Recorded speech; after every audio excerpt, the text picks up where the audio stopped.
Right Honourable Speaker, that matter came before us and we were supposed to deal with the Umeme buyout audit report.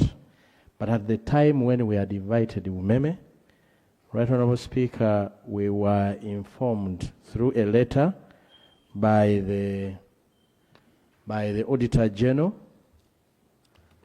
that that matter is before the courts of law, an arbitration in London about the Umeme buyout. And Mr. Speaker, when you look at Uganda versus Umeme Limited, the case program will be concluded in July 2027. Now, Right Honourable Speaker, when a report of that nature comes, it should have been probably referred to either the audit committee or a relevant committee for purposes of scrutiny. We cannot say that the ministers reported it to Parliament without somebody having an eye. So the guidance I need from you, Right Honourable Speaker, given the case that there is in a case of arbitration in London between the government of Uganda and the Umeme, and given this report, how do we proceed, Right Honourable Speaker, over this particular report, which I've not heard you referring anywhere for purposes of scrutiny? Thank you very much, Right Honourable Speaker. You are seeking guidance, and the guidance is that we are proceeding very well.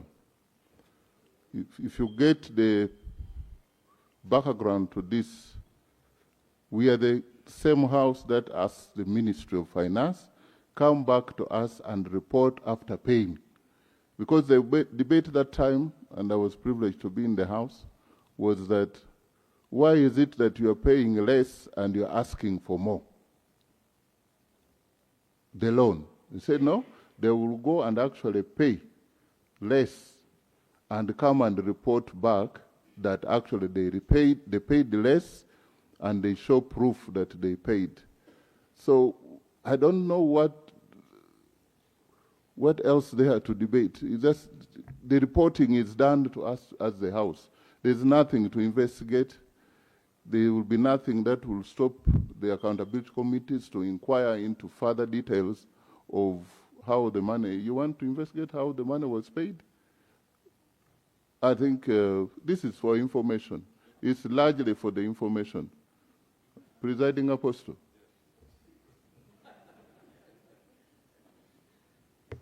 Always grateful to you for the compliment. Mr. Speaker, sir, I am totally throwing my weight behind the Honorable Sambo Shabe because of the dispute that Umeme has on the buyout. It would be a considered view, my view, Mr. Speaker, sir, that you refer these documents to the relevant sectoral committee of environment and natural resources to scrutinize, subject it to scrutiny, and then get back to us as a House, Mr. Speaker, sir.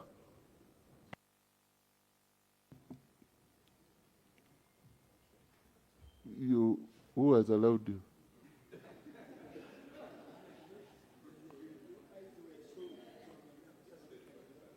I might be having very deceptive face. Yes, but I don't know why we pull the relevant committee in this case would actually be the national economy, because that's where they process the loan. So if for the housing, proper housing of this report, they should go to the national economy. Thank you very much, Right Honourable Speaker, for sending it to the Committee of National Economy. And for me, it is quite relevant, Right Honourable. You know why? 950 billion was borrowed from Stanbic. So the money was borrowed from Stanbic. So this committee must get interested. Where did the balance go? when you eventually pay 450 to umeme. That balance somewhere, this committee should at least report on that, Right Honorable Speaker, to this House. Thank you. Next item. Motion for adoption of the report of the Committee on Fiscal Infrastructure on the oversight inquiry into the management, operation, and toll collection system of the Kampala-Entebbe Expressway. Thank you. The order paper says you have 30 minutes, but that includes for, it's quite a bulky. Thank you, Right Honorable Speaker and honorable members. I beg to lay the minutes of the Committee on Fiscal Infrastructure. I beg to lay the report on the report of the Sectoral Committee on Physical Infrastructure on the oversight inquiry into the management, operation, and toll collection system of the Kampala Express Entebbe Way. I beg to lay the attachments.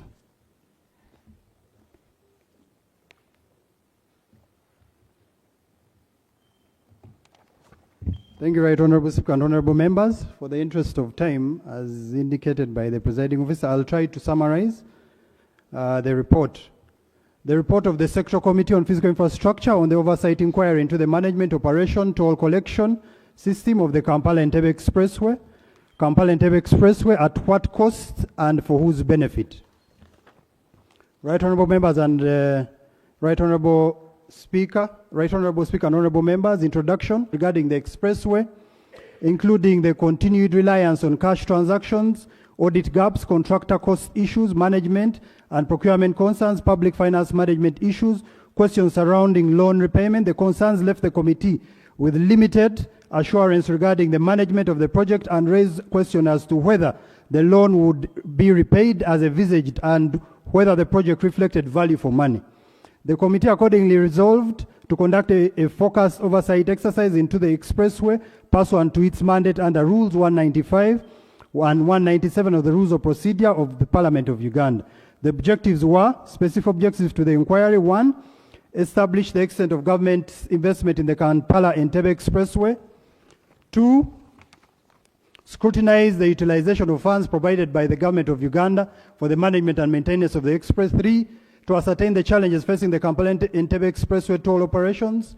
4, to review the operators' toll operations against the specifications of the operation and management contract. 6, to review the operators' toll operations against the approved toll operating and financial management procedures manual. 6, to monitor and verify the accuracy of vehicle classifications at the toll stations. Furthermore, to evaluate customer experience and staff conduct at the toll stations, to evaluate the reliability of the toll system and the integrity of the toll operations, to propose improvements for implementation under the current contract and any future contractual phase. And lastly, to propose recommendations to enhance the efficiency of the effectiveness of the expressway toll operations. The methodology, Right Honorable Speaker and honorable members, the committee employed the following methodology. 1, we carried out field visits. This was the most important. I'm going to give a brief background. The committee made an impromptu visit on 29th July 2026 to obtain necessary data, specifically from the internal auditor of Pinnacle Security Limited by the names of Stella and the roads manager, Mr. Ivan Katamba. This data we obtained, the committee requested the ministry and the operator to submit data regarding the collections a week earlier before the investigation. We discovered the data the ministry had was the same data the operator had submitted. So this raised concerns. So we decided to make an impromptu visit, a surprise visit. And we obtained data from the internal auditor's system. And this is the data you're going to see the committee referring to as the committee's data. The committee further undertook a field visit to the Kampala-Entebbe Express on 11th August 2026 to acclimatize itself with the operation process of the toll management, whether both Pinnacle staff and Minister of Works, with both Pinnacle staff and Minister of Works officials. We had meetings with stakeholders, we received memoranda, we carried out desk research, documented review, documents were reviewed, and data analytical methodology. Given the volume of the road data transactions, when you look at the data from 2022, these are over 28 million individual data sets. So we required, given the raw transactional data involving the spanning of 3 toll stations, Busaka, Kajansa, and Mpala, over the period of 2020 to 2026, comprising of over 28 million individual records, the committee applied computational data analytical techniques, Microsoft Excel namely, and big data analytics, specifically the Python programming language. Overview of the toll regime, the vehicle classification. Right, Honorable Speaker and Honorable Members, vehicles using the expressway are categorized in 5 classes. Class 1, these are motorcycles. Class 2, motorcycles are meant to pay 3,000. Class 2, these are light passenger vehicles. These are almost the vehicles all of us are driving. They are meant to pay 5,000. Class 3, heavy passenger vehicles. These are buses, coasters. They are meant to pay 10,000. Class 4, these are vehicles with large axles, 4 to 5 axles. They are supposed to pay 15. And lastly, Class 4B. These are very large vehicles with 6 or more axles. They are supposed to pay 18. Payment channels and past products. The committee observed that notwithstanding the exclusively cash and cash-based system regime, the Ministry of Works informed the committee that it intends to activate mobile money payments options by September 2026, with a further transaction phase 2 electronic tolling technology targeted from June 2027. The Ministry of Works further informed the committee that a full transaction to cashless payments would require additional investment in on-board unit technology. The committee further observes, cash-based toll collection is inherently slower, more susceptible to congestion, and materially more vulnerable to handling losses under declaration and security risks than electronic alternatives. The committee further observes that the full 5-year term of the operation and maintenance contract, no material transition away from the cash-based system was achieved, because the contract was given in 2022, it ended in May this year, and there was no significant effort by the ministry to move away from the cash-based system. The committee further observes challenges of cash transactions at toll roads can heavily impact on efficiency and road user experience. These include manual processing. The manual handling of cash transactions by human or machines inherently slower than electronic methods, resulting in reduced through output and higher operational costs. Security risks. Handling large amounts of cash poses risks including theft, robbery, employee fraud. Implementing security measures adds to the overall operational costs. Environmental impact. The production and processing of physical currency have their own environmental footprint, contributing to traffic congestion and increased emissions. These challenges highlighted the need for technological alternatives such as electronic toll collection systems as shown below to improve the efficiency, reduce congestion, offer greater convenience to drivers. Furthermore, the committee observed that the ministry ran throughout the 5-year contract ending May 2026 with little or no significant attempt to transition out of the cash-based system. Exemptions framework. There are 8 types of toll collection methods there, but allow me just for the interest of time. The exemption framework. The toll exemptions are granted for emergency vehicles, including fire trucks. We came across different categories, and one was exemptions of vehicles that were not paying. The toll-free exemptions are granted for emergency vehicles and police patrol surveillance vehicles. The committee observed that the total exemption alone total to 20,350, amounting to 101 million, UGX 101,750,000. Assuming class 2 vehicles, now we are considering the ones paying 5,000, which constitute a majority of the traffic, were the ones exempted. Under the Roads Act, exemptions are permissible, provided that they are implemented through a statutory instrument issued by the Ministry of Works. Although the committee requested for the statutory instrument supporting the exemptions, the Ministry of Works only provided one, and this was for NAM. Comparative regional analysis of Uganda and Kenya.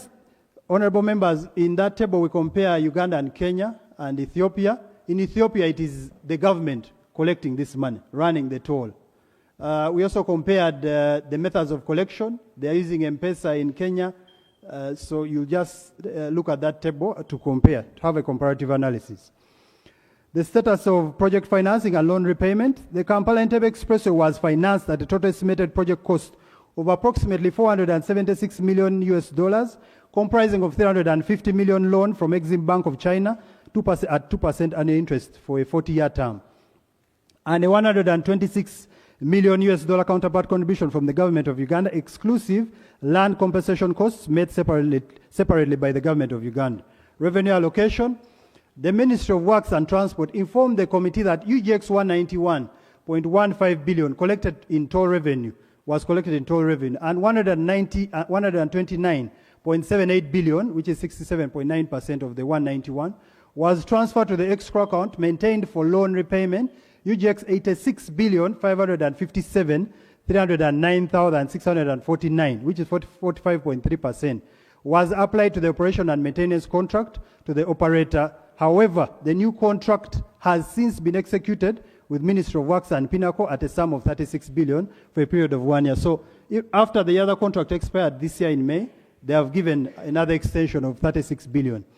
The committee observed that the amount of money transferred to the escrow account, as stated by the Ministry of Works, and the amount of money paid to the operator is above the total collections declared by 25 billion 187,309,649. Further attempts by the committee to reconcile the above figures was hindered by the Minister of Finance's reluctance to provide the committee with a bank statement from the escrow account. Honorable members, Right Honorable Speaker and honorable members, we have discovered that and contractual obligations established under the original project's loan agreement. When we asked the ministry and UNRWA officials, why did you have to go for a private contractor? Why didn't you operate this on your own? They told us it was embedded in the contract, but the committee has since established clause 4.3 of the repayment mechanism agreement of the Kampala-Entebbe Airport Expressway project provides that, I quote, except where either the borrower or the end user elects to operate the road itself,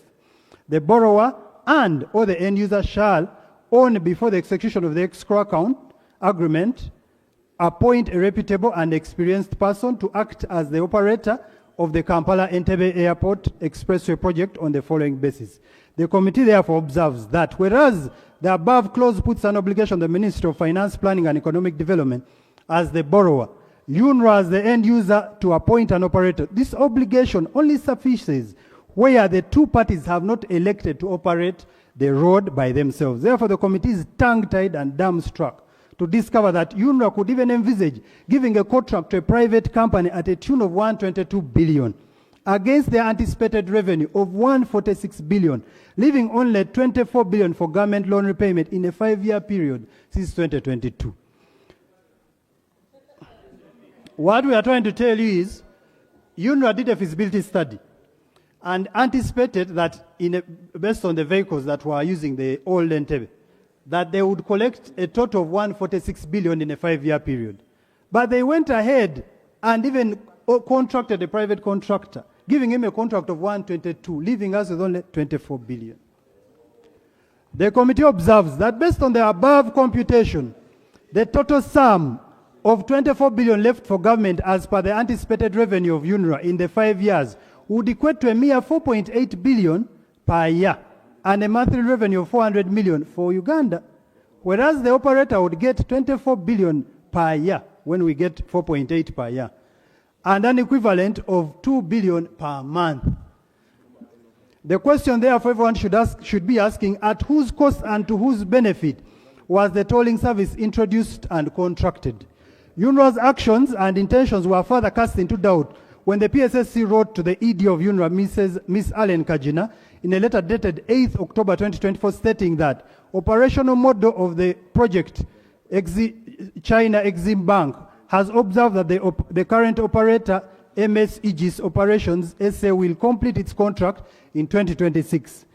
And the operation model may be modified. You are required to inform the ministry in advance, as stipulated in clause 4.3 of the repayment mechanism agreement of this project. What we are trying to say is the ministry was informing when this contract was running out. The PSSC wrote to UNRWA and stated, if you plan to operate the project independently, this further meant they even had room after the contract ended.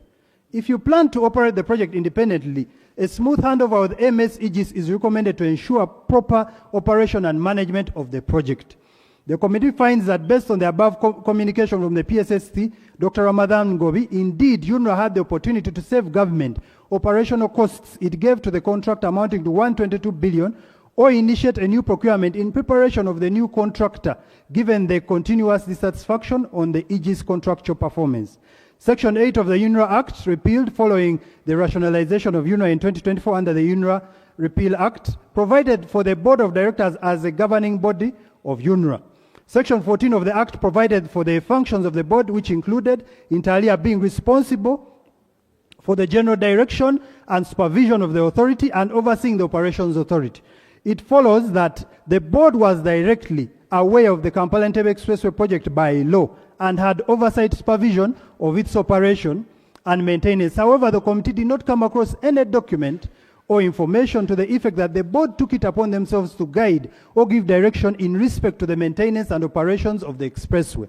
The committee therefore observed that the board largely and willfully neglected and or failed to perform its statutory mandate by giving general direction to the authority, but also the overall supervision of the authority and its projects. This in itself amounted to dereliction of duty and misconduct, to say the least. Section 19 of the Anti-Corruption Act, Cap 116, provides for the offense of causing financial loss, and it's there. Honorable members, you can read it. The committee observes that no clause in the repayment mechanism agreement for the Kampala-Entebbe Expressway project legally denied UNRA to operate and maintain the Kampala-Entebbe Expressway itself, which could have saved government a lot of money, provided that UNRA's personnel obtain the necessary skills in the road toll management. That should have been envisaged during the road construction. What we are telling you is, when that road was being constructed, everyone knew, including UNRA, that this road would have tolls, because it's even stated in the design. So in that period of 5 years, they had even time to prepare. If they didn't have skills, they would have trained their staff to prepare to run this toll. The committee was further informed by management of Pinnacle Security Limited, when we met them, that they obtained experience, because one of the reasons they told us is they didn't have experience, so they looked for a private contract. That they obtained experience to manage the toll in just 6 months. This is just a private company. They obtained in 6 months, which we government could not do. Which casts doubt as to why the Ministry of Works, UNRA, could not train its staff to manage the toll and subcontract other activities, like road maintenance, if necessary, in a bid to save government high costs. Furthermore, the Ministry of Works officials informed the committee that the lifespan of the road was 20 years. Therefore, based on the current repayment of the loan, it would simply mean the government would not be able to repay the loan in the given lifespan above, due to the high operational costs to private contractors. We can play the audio because of time. The committee finds that the officers from the user department and PDU of UNRA, who had the responsibility of defining technical requirements, drafting procurement plans, participating in bid evaluations, conducting contract negotiations, and managing contracts, failed in their duty to save the government of Uganda financial loss when they initiated the 122 billion contract sum at the expense of the loan repayment. 6.3 analysis of the agreement between government of Uganda and Aegis. Kindly go to 6.3. So the project title was, now this is the contract being awarded. The owner, kindly go to the table. 6.3. The terms in the contract, the summary is there. What was the scope of the project? So that is the contract, 60 months. The address, everything, you can find it there, honorable members. Scope of the project. Particular conditions of the contract required Aegis Operations SA to complete works according to the following timelines from the start date of the contract. 1, improve works, road safety facilities, 6 months, expressway lighting, 6 months, tolling system, 3 months, independent traffic monitoring system, 3 months, overload control system, 3 months. But right, Honorable Speaker and Honorable Members, what we discovered and what is shocking, the contractor, that is CCC, that constructed this road, gave us hardware. These were computers and the software when he was handing over the road. But up to now, we have failed to trace them. And these could have helped the ministry. When we asked the ED UNRA, Miss Allen Kajina, she said she doesn't know, and she requested for 4 hours to give us a written statement. But up to date, we don't know where this software or hardware is. Failure to meet deadlines for completion of certain works. The committee was informed that whereas the contract required installation of an independent traffic monitoring system within 3 months, you saw it above there, the contract, that is GC 39.1 in the contract, stated that they were meant to set up an independent traffic monitoring system, which we as government were going to use to audit them. The committee was informed was the contract required installation of an independent traffic monitoring system within 3 months from 24th May 2021. UNRWA's internal audit report of July 2020 indicated that the ITMS, this is the independent traffic monitoring system, had not been installed as at the date when the audit was conducted. The report also indicated the automatic vehicle classifier had not been provided, hence vehicles were being classified manually by toll collectors, which was utterly erroneous to date. And to date, we went there, it's the toll operator who decides which vehicle is classed this, which vehicle should pay this, and we sued. You can play the video if we have time. The committee observes the operator has persistently neglected or otherwise failed to carry out its obligations under the contract without just cause. And furthermore, the operator's conduct, even after UNRWA continued notice of breach from inception, signifies impunity and total disregard of contractual obligations. For example, honorable members, the independent traffic monitoring system, up to date, even in the renewed contract, is not installed. So we can't even audit the vehicles that have passed. The operation and maintenance contract, Aegis operations. Contract overview. On 13th April 2021, the Ministry of Works and Transport signed a 5-year contract with Aegis Road Operations SA for the operations and maintenance, including toll collections of the 25-kilometer section of the expressway between Busega and Impala interchanges. The scope of the contract covered routine and periodic road maintenance, toll collection operations, and toll plaza maintenance, marketing, branding, customer service, as indicated in the table. You guys go to the table. So that was the scope of the contract. As you can see, the first one, A, is operations and maintenance services, 55 billion, and that is a lump sum. What it actually means is whether they do these services or not, we must pay. One-off designs for construction, that one we must pay. The money we saved was on admeasured road maintenance works, because that one they had to account for it, and also the 10% physical contingency, plus also the VAT. Otherwise, we paid the rest because they signed a lump sum contract, and you're going to see in the next table. The committee observes that there are no KPIs between Ministry of Works and the operator that give monthly revenue targets versus the actual revenue collected. The absence of the monthly KPIs on revenue collection is a deliberate window created for under declaration of revenue collection performance and negligence of the oversight of the Ministry of Works. The committee analyzed the lump sum for the performance-based operation maintenance. Kindly go to the next table. The next table. That one. You look at that table. Now, this is the money we are paying per month on the operations and maintenance of on the operation and maintenance services. When you look at incident management, 53, I'll give one example, 53.789901. This is towing vehicles 30 minutes after. They are mandated to tow a vehicle 30 minutes after it gets an accident on the expressway. So we asked them, do you mean that every month you tow to zero balance, not even 89,000 is left? And the officials admitted, we have no choice, we must pay the entire sum. This is like Parliament budgeting for, God forbid, MPs dying in a financial year, and you say all the money has been depleted when they have not died. So all these costs you see there, whether they brand, whether they market, we must pay those costs because they have committed us to a lump sum contract. The committee further observed, while engaging in the contract's approval, the Ministry of Works and Transport did not demonstrate value for money in terms of benefit savings generated by Aegis and Pinnacle to justify the funds for the items in the table above. There is performance risk since payments are not sufficiently tied to verified results. Government could be paying where expected benefits are not achieved. This is a performance contract with long-term cost obligations that may not value.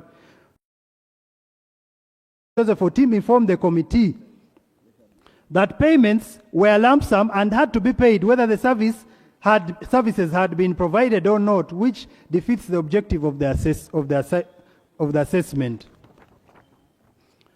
Ministry's internal control framework. The Ministry of Works informed the committee that it operates multi-layered monitoring and control framework intended to verify the completeness and accuracy of toll collections, comprising 1, an independent traffic revenue monitoring system that captures and independently verifies traffic volumes. We're asking them, how do you audit these people? And this is what they told us.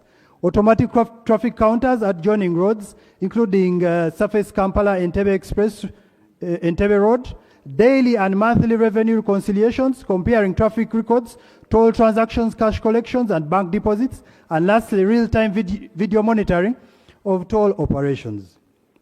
The committee observes that there is actually no independent traffic revenue monitoring system that captures and independently verifies traffic volumes at the toll transactions by the ministry, and that to date, Aegis Pinnacle Security Limited has denied the ministry access to the codes for audit. Since the inception, you can play the audio if there is time, of the ministry informing us, and these directors of the managers of Pinnacle admitting that they cannot, and they will give them to us in the near future. Pinnacle, you will know. Furthermore, the only system that would have helped the ministry carry out independent traffic and revenue monitoring would have been a way in motion. The first system that was embedded in the contract was an independent traffic and revenue monitoring system. This system is supposed to be installed at the exit of the express. So every vehicle, the ministry should be capturing data on the laptops live.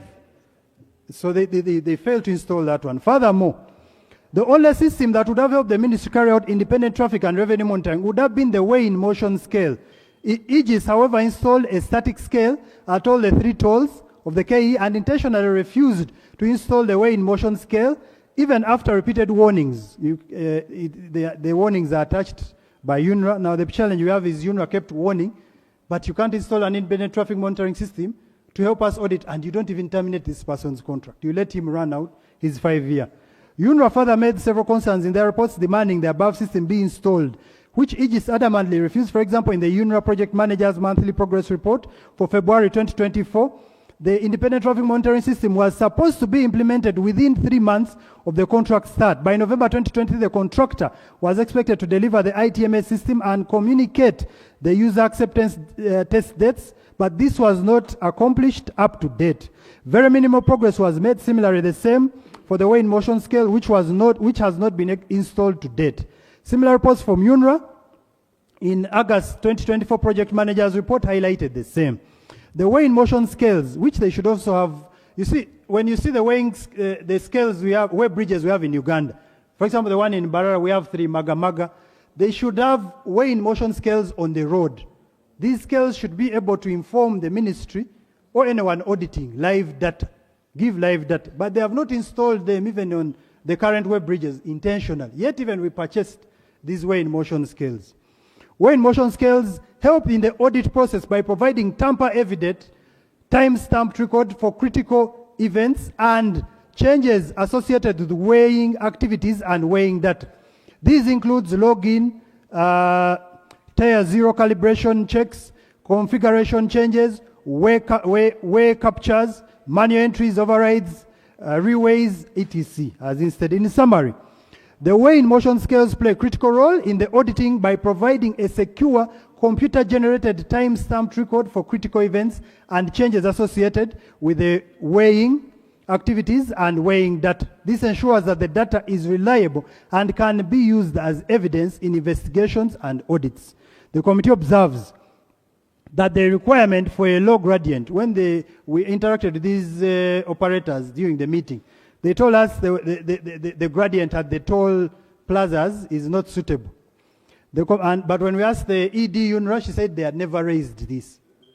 The committee observes that the requirement for a low gradient stroke unstable terrain near the toll plazas explanation does not justify on both engineering and contractual grounds. The claim does not withstand technical scrutiny and appears designed to protect the operator from an independent audit tool rather than reflect genuine site constraints. What the weigh-in-motion does is estimates, so it doesn't need a flat ground. But all of you who have passed by the tolls, this area is flat, so let's not waste time on that one. So we don't find their excuse of merit. automatic traffic counters. The committee expected the Ministry of Works, even after the operator refused to install an independent traffic monitoring system. The committee expected the Ministry of Works, in order to save us, to install the simplest and cheapest system to help them audit and monitor traffic remotely and independently known as the automatic traffic counter system, which the ministry has installed, Right Honorable Speaker and Honorable Members. This is a system, it just has a control box on both sides of the road, and they put sensors underneath the road. And it costs just 200 million. So we expected the minister at least install this one to help us audit these people. But to our surprise, they installed it on the old Entebbe. And not a road like this of strategic importance.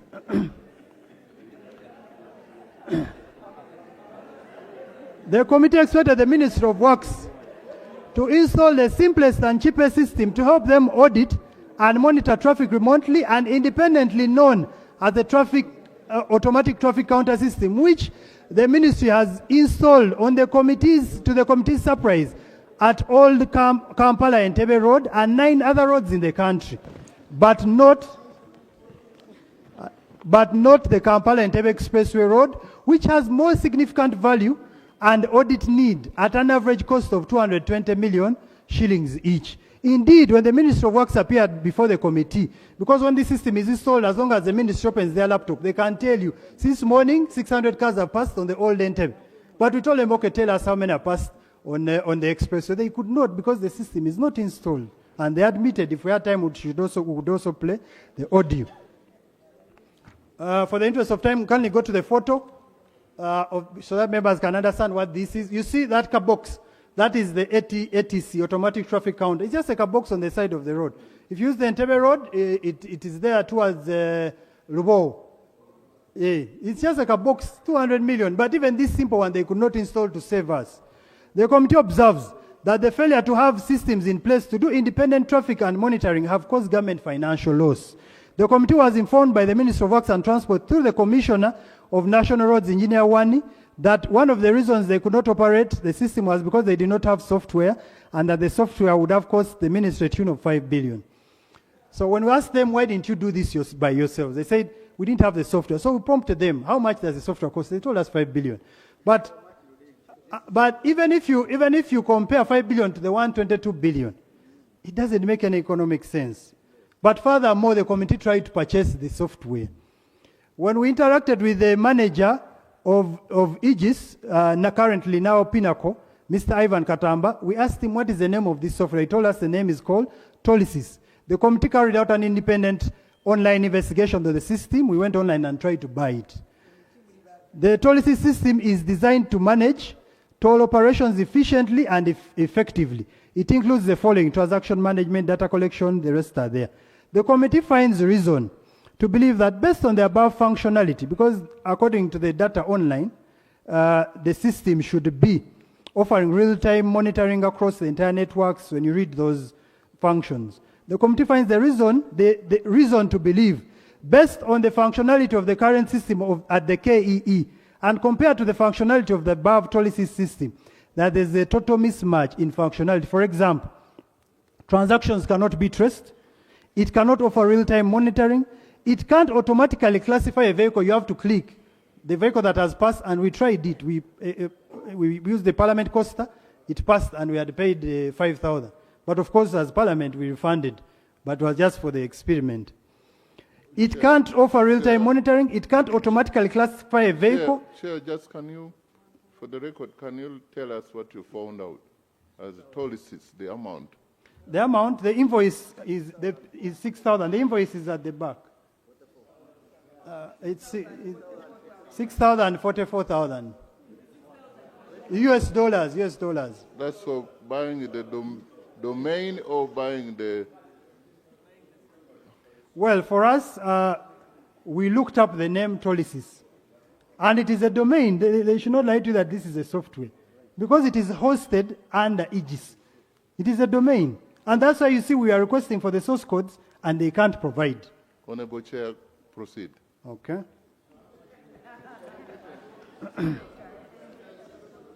The committee finds that this specific one can't determine vehicle speeds among others. Therefore, the existing system could be none other than a desktop POS exit system similar to the one used in supermarkets, or the operator has intentionally disabled the functions of the system to his benefit.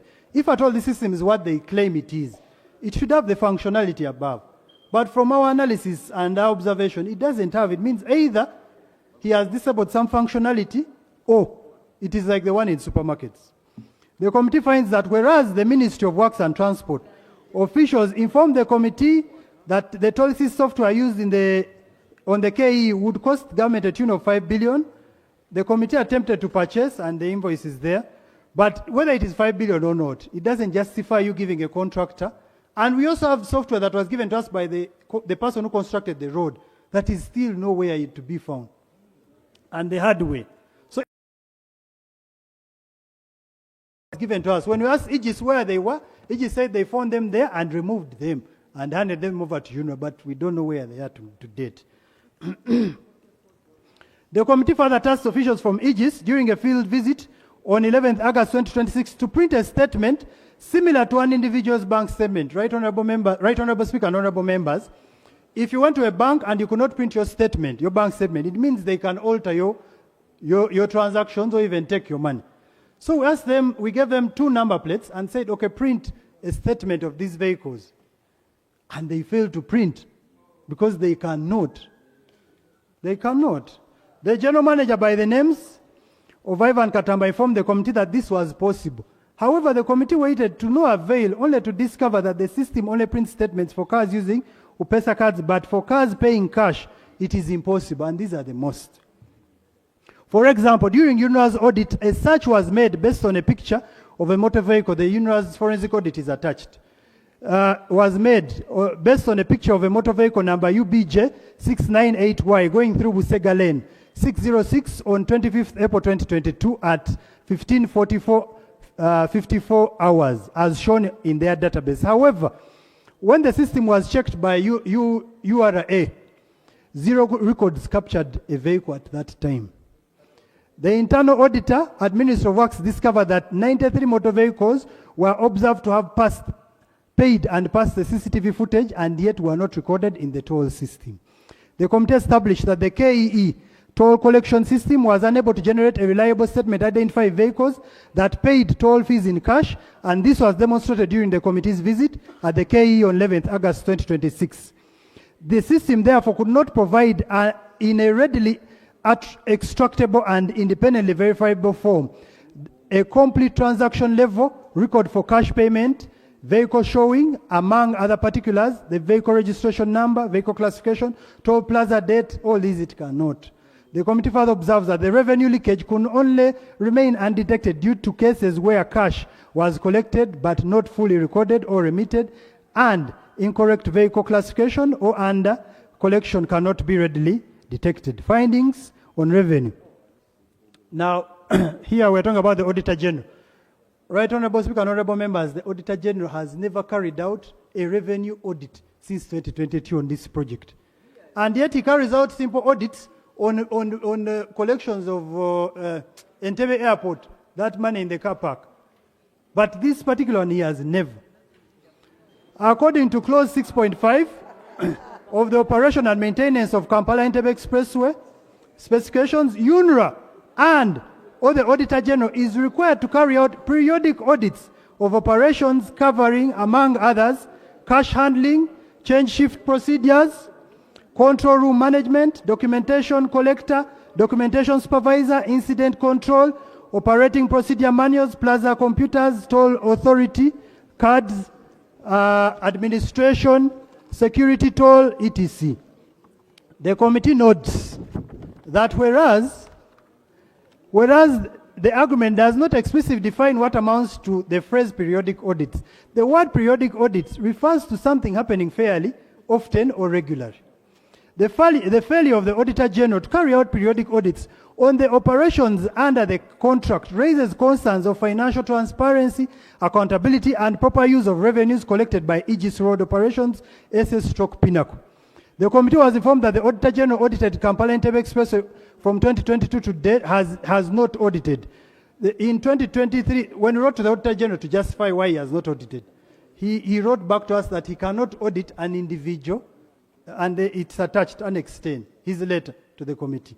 He cannot audit that project individually, he must audit the entire UNRWA. But even the entire UNRWA, you would be auditing such a project of government significance. So the committee observes that there was a deliberate neglect of duty on the part of the Auditor General. The only audit he did was in 2023, and this was on the fence. You can see the Auditor General's report. He said there was no fence and the lights were not there, but he did not audit revenue. The Auditor General's report is also attached. He did not audit the revenue. The committee observes that there was a deliberate neglect of duty on the part of the Auditor General to audit the toll operations, specifically the financial transactions. The single audit that was within the entire 5-year period availed to the committee of June 2023 did not have any audit on revenue, which is very risky. The committee observed, further noted, that Parliament's Standing Committee report on COSASE recommended that a special audit be carried out on the operations and maintenance of the KE and report back to Parliament within 3 months. The report was adopted by Parliament in December 2022. Had the Auditor General executed his mandate as requested by Parliament, he would have averted financial loss. The Auditor General in his submission to the committee admitted to have audited only one financial year to date, and that audit didn't have revenue. The letter is there. Now, UNRWA audit, right, Honorable Speaker and Honorable Members? Even before we go to our findings, several entities have tried to audit this contract or this operation. The first one was UNRWA. UNRWA audit on 2nd December 2022. The ED UNRWA wrote to the General Manager, Aegis, to facilitate the Director Internal Audit. Did you say URA or UNRWA? UNRWA. But URA also did, but also UNRWA. We start with UNRWA. Okay. On 2nd December 2022, the ED UNRWA wrote to the General Manager, Aegis, to facilitate the Director Internal Audit at UNRWA with all necessary requirements for an internal audit. The ED stated, I have variously received reports that the systems of the toll revenue collections has up to now not been accepted by the project manager because it does not meet the standards as per the contract provisions. Further, that there are usually incidents of data disappearing. The letter is attached. On 22nd December 2022, in response, Aegis wrote back to the ED UNRWA, Allen Kajina, informing her that they would not provide full access to the following because the system responsibility could be compromised. And the letters are also there from these people. Full access to the back end to both system application and data and its database. 2, full access to the servers at the toll plazas, at all toll plazas actually. Full access to the backup servers. On 28th March 2023, the Director Internal Audit, Moses Kasacha, further wrote to the General Manager Aegis, reference is made to our letter dated 2nd December 2022, requesting for information to carry out an audit. However, to date, we have only received server images, which we have failed to access due to lack of passwords. So they gave them all the images and they could not even access them because they were password protected. The request for passwords was sent through the email and this has not been honored. However, with the little information UNRWA had, it nonetheless carried out an audit between 1st December 2023 to 31st December 2023, which, with the limited data requirements given by Aegis contrary to what it required, and made discoveries of financial leakage as shown in the table below. When you look at that table, so that was an audit for 30 days. The money they should have collected versus the money they deposited on their account. Even with the little data that was given to them, they discovered those minor leakages. The committee observes that unreasonable delays in providing access to data by the operator not only prolonged the audit process but also increased the risk of overlooking critical evidence due to time constraints. Furthermore, now UNRWA is now doing the forensic audit. We have finished the one of UNRWA. Now it's URA, doing a forensic audit.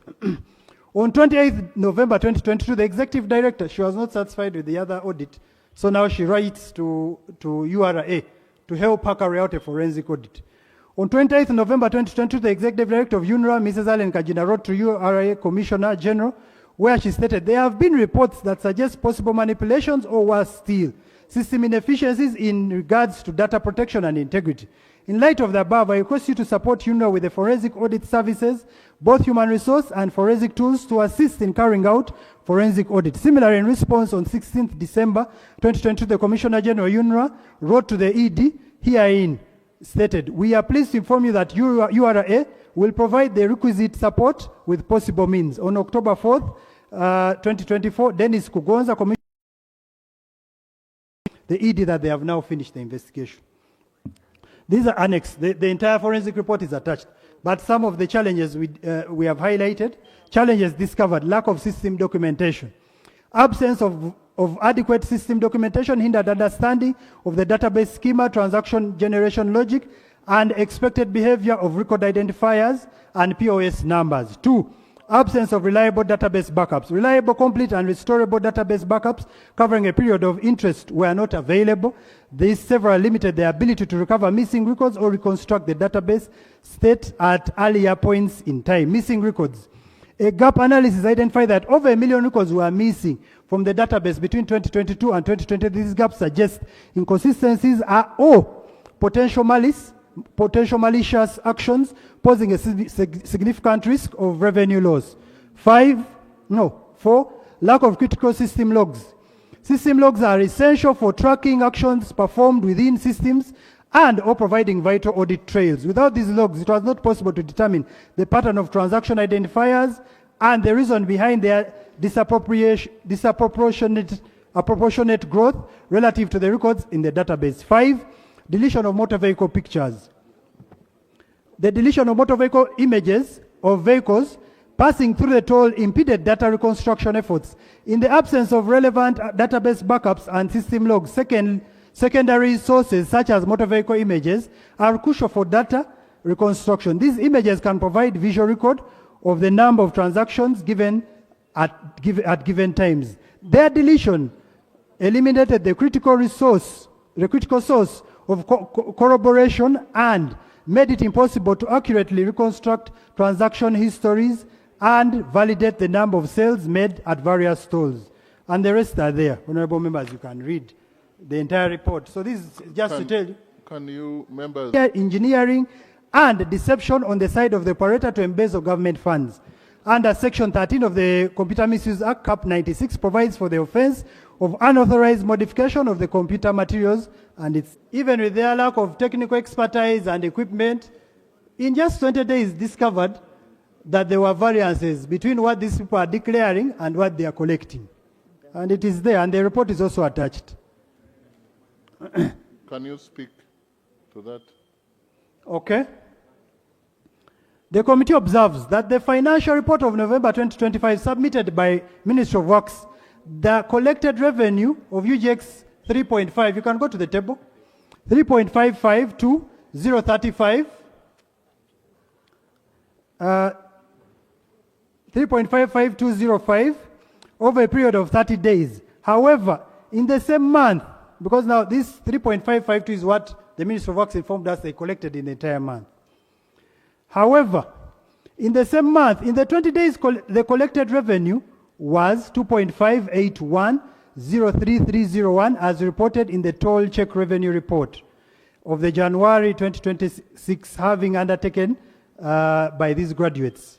But what this actually means, between 1st November and 20th November 2025, this by implication means in the 20 days, these young people in the 20 days they were there to help audit, there was an average of 120 million per day collected. However, on the 10 days when they left, it dropped to 97 average per day. So this is already a glaring fact. The committee observes that the toll check exercise, being the only substantive independent verification exercise conducted on the toll system since tolling began in 2022 itself, revealed material operational weaknesses. These include heavy reliance on manual data entry. This is just a summary of what they discovered. Law on performance and obligations under the contract. The committee tasked UNRWA to explain why, after all the instances of breach of contract, UNRWA did not terminate the contract or explore remedial options under the contract, including arbitration. The committee was informed that terminating the contract would be financially detrimental to the government, and this is why UNRWA opted for dialogue with Aegis Operations to address the breach of contractual obligations. The committee observes that UNRWA was grossly negligent in enforcing the contractual obligations under the contract, and as such led to financial loss to the government. For example, the continued failure to install a way-in-motion bridge and the independent traffic monitoring system. This one cannot be excused. Because if you babysit an operator who can't install a mechanism for us to audit them till their contract ends. So, which could only have helped government to remotely audit transactions at the tolls as stated in the contract. Analysis, now this is our analysis of the another leakage, how we believe money is being taken. The committee analyzed that Stanbic Bank Uganda Limited control account statements with the help of Parliament, support of the Office of the Clerk. We managed to retrieve the entire bank statement since 2022, where they have been banking this money. Daily cash leakages, kindly go to table 7. Table 7. The committee's analysis found that, for example, on 12th November 2022, UGX 133,667 million was collected across the 3 tolls. But before I even go into these leakages, let me explain how, because you're going to see data at a certain point, the committee referring to the committee's data. The committee's data in this case is the data when we made a surprise visit and obtained data from their internal auditor's system. That is what we refer to the committee's data. And that is why on the 3 occasions, we asked them to dispute. Every time they came to the committee, we begged them, please dispute our discrepancies. They could not, because it's now their data versus their data. They submitted data to the committee a week before the investigation started. And then we went, after receiving their data, to obtain data from their internal auditor's system. So all the data is there. And after obtaining this data, we asked the managing director of Aegis, Pinnacle, to append a signature to verify that data came from them. So they failed to dispute our data because it's their data versus their data. So the committee's analysis found, for example, on November 12, 2024, 133 million was collected across the 3 toll stations, but the amount subsequently banked on 14th November 2024 was 120, variance of 12.755 million. So what you see there, now we are comparing the bank statement versus what they are banking. This is the first revenue check. The second one, go to table 8. Table 8. Okay, go to table 8. Monthly, that was daily. The first one was daily. Now we are comparing, we are just sampling a few months. Now this is because the data sets are too large. Now monthly cash leakage. Now we are comparing what they say were their monthly collections.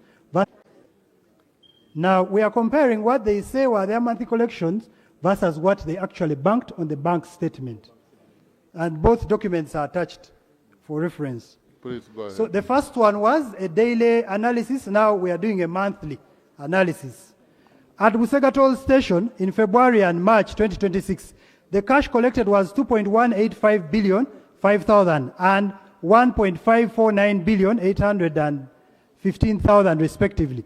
While the cash banked is there, giving a total variance in the 2 months respectively is there. The committee observes from the randomly sampled months identified by the committee. There? Oh, the amount. Okay. I thought I was trying to save time. You could see the figures. Okay. At the Busega Toll Station in February and March 2026, the cash collected was UGX 2.185 billion 5,000 and 1.549 billion 815,000 respectively, while the cash banked was 1.327 billion 895,000 and 1,301,228,000 respectively. giving variances of 857,110,000 and 248,587,000 for the 2 months respective. These were just samples. The committee observes that from the randomly sampled months identified by the committee, it clearly demonstrates inconsistencies in monthly revenue collections by the operator vis-a-vis the amounts banked in the same months in the operations account in Stanbic Bank, giving a staggering and mind-blowing total variance of 1.1 billion 5,697,000. Misclassifications of vehicles. The committee conducted a live test at the toll gates to determine whether the system would permit access to a higher vehicle class using UPESI card registered to a lower class. We use the card registered for a class B. This is a normal car paying 5,000. A small one, yes. Our UPESI card registered to class B vehicle was used and was found to grant access to a coaster properly falling within class 4. This confirms that a cash transaction, the toll gate would similarly open for a misclassified vehicle since classification is determined manually by the teller on duty, who selects the vehicle class and receives payments before granting access. This exposes the system to underclassification, whereby a teller may receive a higher cash amount from a road user but declare a record lower amount corresponding to a cheaper vehicle class. Aegis audited financial statements. Right, honorable speaker, honorable members, go to the table for the interest of time. We looked at their audited books of accounts, and we realized they declare losses all the time. Since inception. The committee, and you can see the revenue they get is 13,879,598. You look at their cost of sales, the gross profit is now reduced to 109,865,000, plus the other income of 7.4 million, giving a gross income. Go down. Kindly go down for the members to see. Then they inflate the total operating costs, giving us a zero.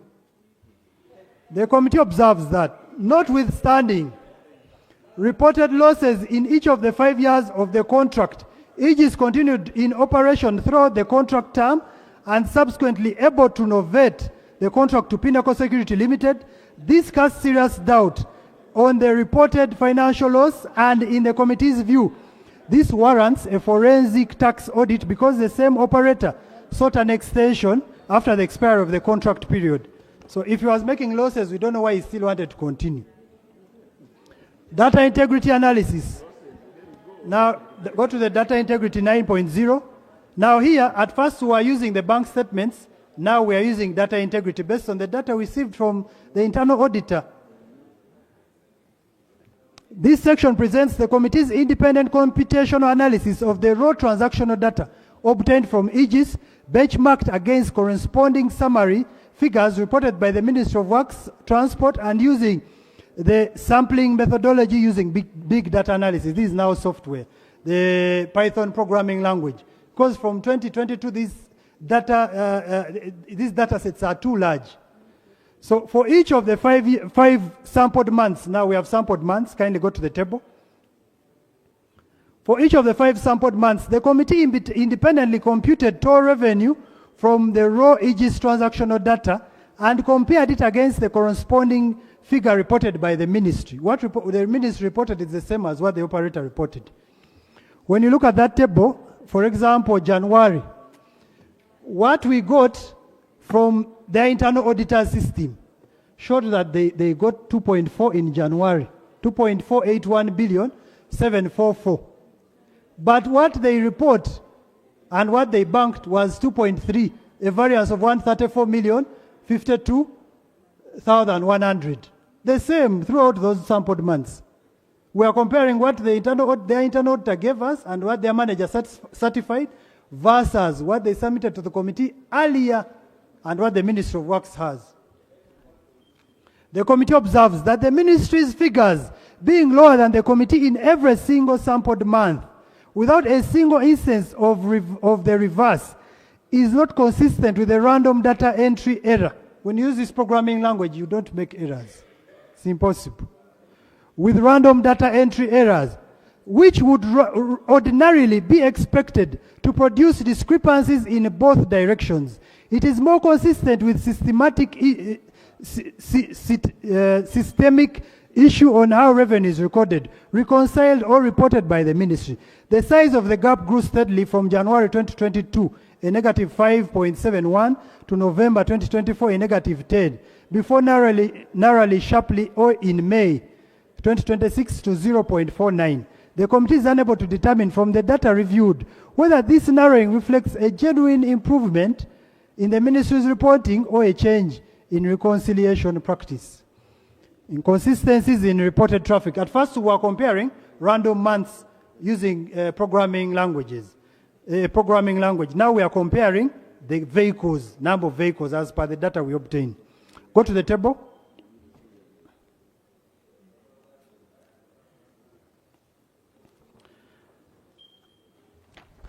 So in the table, in the first table you see there, to prove that this software actually works.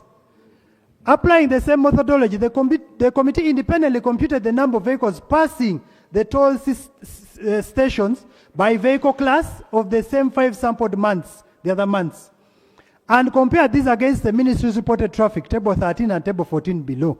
Now what shocks you, when we use this data analytic software, for the month of December, we had exactly what they have. But now you go to the next table. That means it is actually working. Now, when you go to that table, Right Honorable Speaker and Honorable Members, the ministry reports to have more 104,494 more vehicles than ours. But again, what beats our understanding, they report less revenue. So either this is engineering, creativity, we shall see. Or they forgot to reconcile. Or they forgot to edit. In December 2023, the two data sets matched exactly across every vehicle class with 0 discrepancies. In May 2026, by contrast, the ministry's reported traffic exceeded the committee's independently computed traffic in every single vehicle class. And you see, let's go back to the table. Right Honorable Speaker and Honorable Members, even if you compute that, the number of vehicles they have given, the ministry has reported, times the amount each class is supposed to pay, you will find that they should have declared 4.4 billion. But instead they declared 3.9 billion. Go to the table. Kindly go to the table. The graph, the next graph, for the interest of time. The graph, just continue down. Down. That graph. You see from that graph, the first line shows the traffic percentage, the committees versus the ministry. You see, I don't know if you can see, negative 0.19 is the traffic we had. We had less than their traffic. But even when we had less traffic than theirs, the second graph up, that car line above, we had below we had less traffic, but we had more revenue than theirs by plus 5.71%.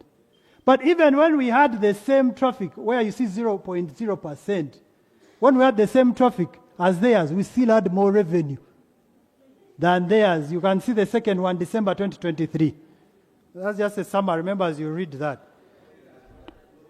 What it actually means, you can just see. Vehicles passing, free passage. Now, we are going to tell you what will be done. Vehicles passing free of charge. Now, at the express, you have vehicles that are exempted. Those are ambulances, presidential convoy, although it must be by statutory declaration. But we also have vehicles that pass using a free pass. So we are analyzing this. Go to the table. Kindly go to the table so our members can see. All those vehicles have been passing using a free pass. Now, when we prompted, kindly go down to the graph. I just want to show the members, for the interest of time, a summary of those findings. Go to the graph. There. You see, the operator told us that these are staff of the operator, of Pinnacle. So they should not be paying, they just pass. But when you look at that graph, based on the data above, the graph is just a summary. Let's assume they are staff. If they are going to work every day, that graph should be consistent. But you see, for example, May, the graph shoots up.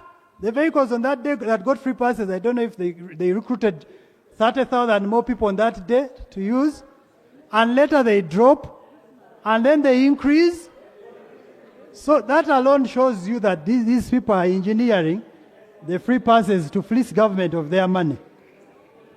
Over the period reviewed, 2022 to date, a total of 62,873 vehicles passed through Busega, and that's just an analysis of Busega alone. That graph. Passed through Busega toll station without being charged a toll fee.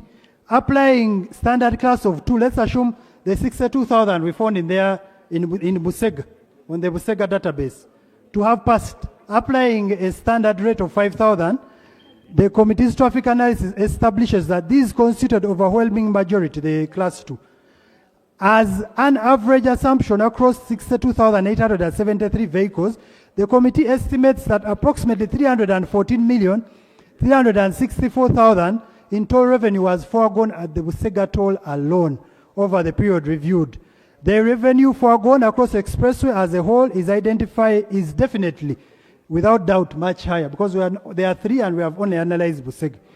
The committee's review of the underlying transaction records found that the majority of vehicles recorded as passing free of charge bear private number plates. The committee was informed that these passages relate to project staff, and these are just 62 people, and who work in shifts, but was not able to independently verify this explanation from the data available, contrary to Section 8 of the Roads Act. The Roads Act, in summary, says everyone must pay, except those exempted.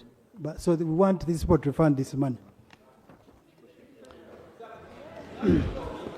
The committee observes that even with the free pass being given to staff, the pattern of movement should have been fairly consistent, given this free pass would be assumingly used by staff to access their routine places of work. However, it's evident from the committee analysis that the graph above in the month of May shot up to 1,433 from an average 1,134 free passes of the month of April in the same year. This analysis is a clear indication that the free pass is being misused by the operator to deny government its rightful expected revenue to pay off the debt.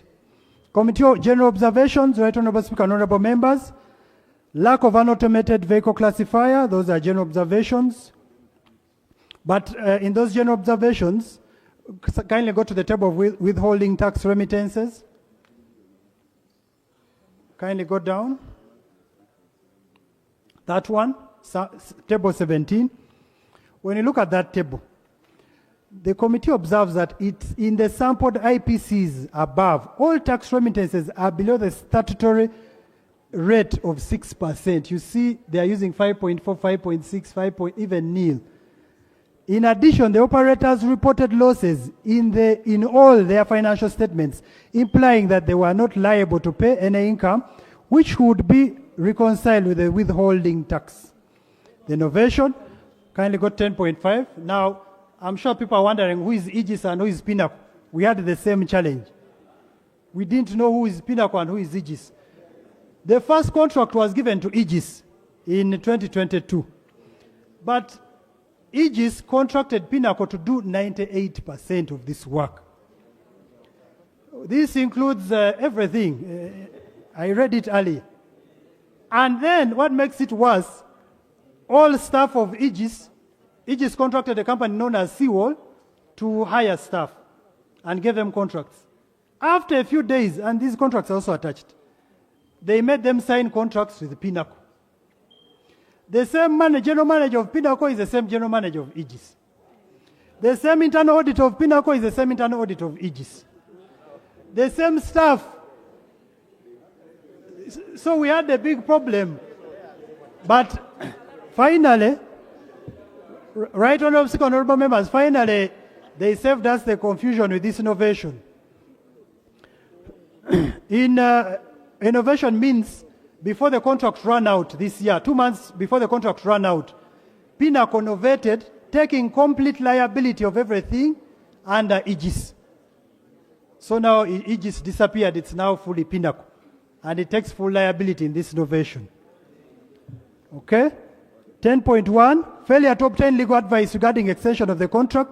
Article 1195 of the Constitution of the Republic of Uganda, 1995 is to the effect subject to the provisions of the Constitution, no agreement, contract, treaty, convention, or document by whatever name called, to which the government is a party or in respect of which government has an interest, shall be concluded without legal advice from the Attorney General, except in such cases as subject to such conditions as Parliament by law may prescribe.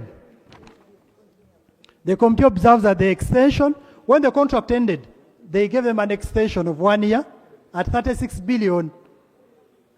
Remember, our average collections per month are 42 billion. Per year, sorry, are 42 billion. Now they are giving them another extension of 36 billion, meaning we are now looking at 6 billion for Uganda. The committee observes the extension of the contract of the KE in favor of Pinnacle Limited is irregular because it was obtained in total disregard of Article 1195 of the Constitution of the Republic of Uganda.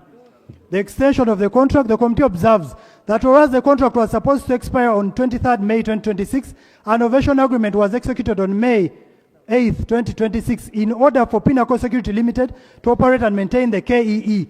The contract legally expired on 23rd May 2026 because the extension of the contract wherein government has an interest was obtained in contravention of Article 1195 of the Constitution of the Republic of Uganda, 1995. The committee further observes such extension of contract without legal advice of the Attorney General is barred by law and barred in law, and such is null, void, and unenforceable. The committee observes the extension was given at a total sum of 36 billion for 1 year, whereas ministry justified this was the existing balance. You will see they will be telling you from the 122 some money was not given to the operator. And it is true because some of this money was attached, if you had seen the earlier table, to unmeasurable road maintenance. But because it was a new road, they could not spend all of it. Because this money you must account for. And therefore it also reduced the VAT. So they did take all of it, 36 remained. So more or less as if they said, okay, even the remaining, give us another contract, we finish. We finish it. So the committee observes that the extension was given a total sum of 36 billion for 1 year, whereas Ministry of Works justified this was the existing balance on the previous contract under Aegis. This was unintentional ploy to exhaust the entire contract sum.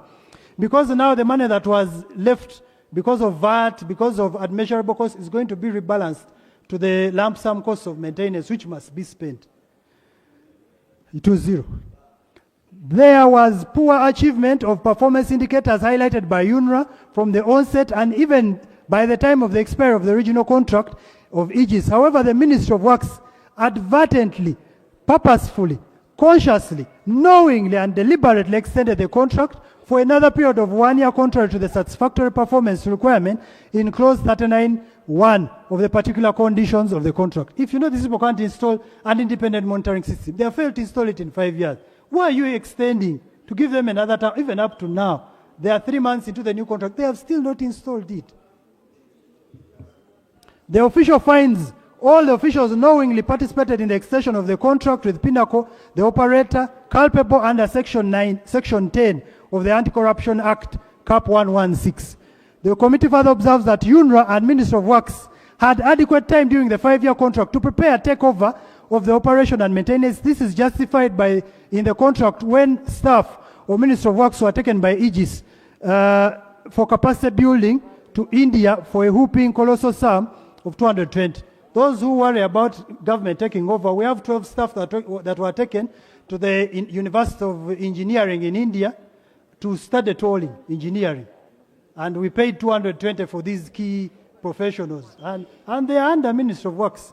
So in case you doubt government's capacity to manage, we have evidence. We paid money and they are here, they are at the ministry. They are Ugandans. Yes. General observation. Section 19(1) of the UNRWA Act repealed, provided that the ED was responsible for the day-to-day operations and administration of the authority. The committee notes that whereas the ED, Ms. Allen Kajira, made several attempts during the implementation of the contract in 2022 to put the operator to order, for example, in her letter to the Commissioner General, URA, to carry out a forensic audit on 28th November 2022, having noted possible manipulation or worse still, system inefficiencies in regard to data protection and integrity. Similarly, in her letter dated 2nd December 2022, notifying Aegis of the UNRWA internal audit, having stated that she had received various reports that the system for the toll revenue collection had been rejected by the project manager as it did not meet the standards as per the contract provisions. Further, that there were incidences of data disappearance. Therefore, the committee observes that the ED failed to explore all avenues available to ensure the operator fulfills his contractual obligations, including termination, most especially when the operator failed to install the independent traffic monitoring system stated in clause 39.1, particular conditions of the contract. 2, avail software codes. He failed to avail software codes for us to audit him up to now, but they still left him to continue. And to install the weigh-in motion scales, which were all tools the government would have relied on to audit the toll revenue operations as seen in the forensic audit reports of UNRWA and URA, and as will be explained in the committee report. Recommendations? You've done 1 hour now. I've finished. Recommendations. Recommendations. The committee recommends that the Ministry of Works and Transport terminates the contract with immediate effect pursuant to clause 5922 C and D of the general conditions of the contract on the basis that the operator is in breach of the contract, having neglected or failed to perform his obligations precisely set out in the contract as herein above explained. 2, the committee recommends the Ministry of Works and Transport takes immediate charge of the operations and maintenance of the Kampala-Entebbe Expressway in a bid to save government of Uganda from huge expenditure on private contractual arrangements for the benefit of the taxpayer, specifically for the repayment of the loan. 3, the committee recommends that URA, because we can't trust Ministry of Works to also collect the money, someone must audit the other. The committee recommends that URA takes over revenue collection of the toll fees and immediately put in place an electronic payment system for purposes of easy transactional audit. Order. All revenues. Order from Minister of might want to guide national guidance. During recommendations.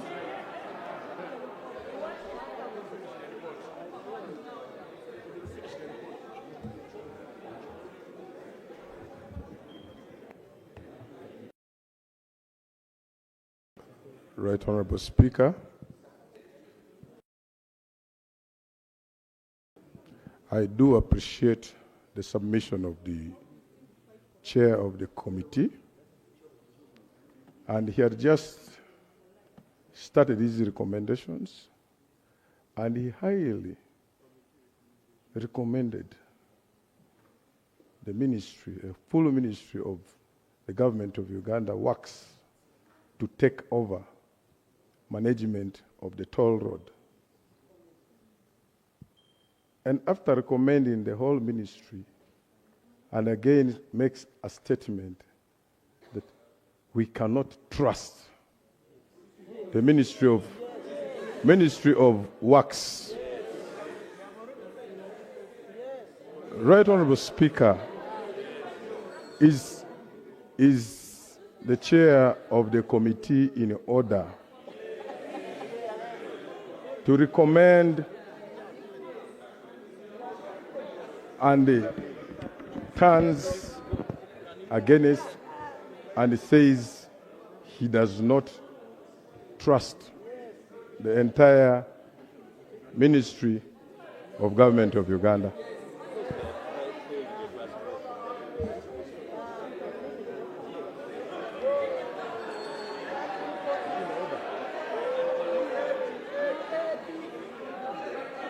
Okay. The reason I allowed the Honorable Odia is a vanguard, is a fight against corruption.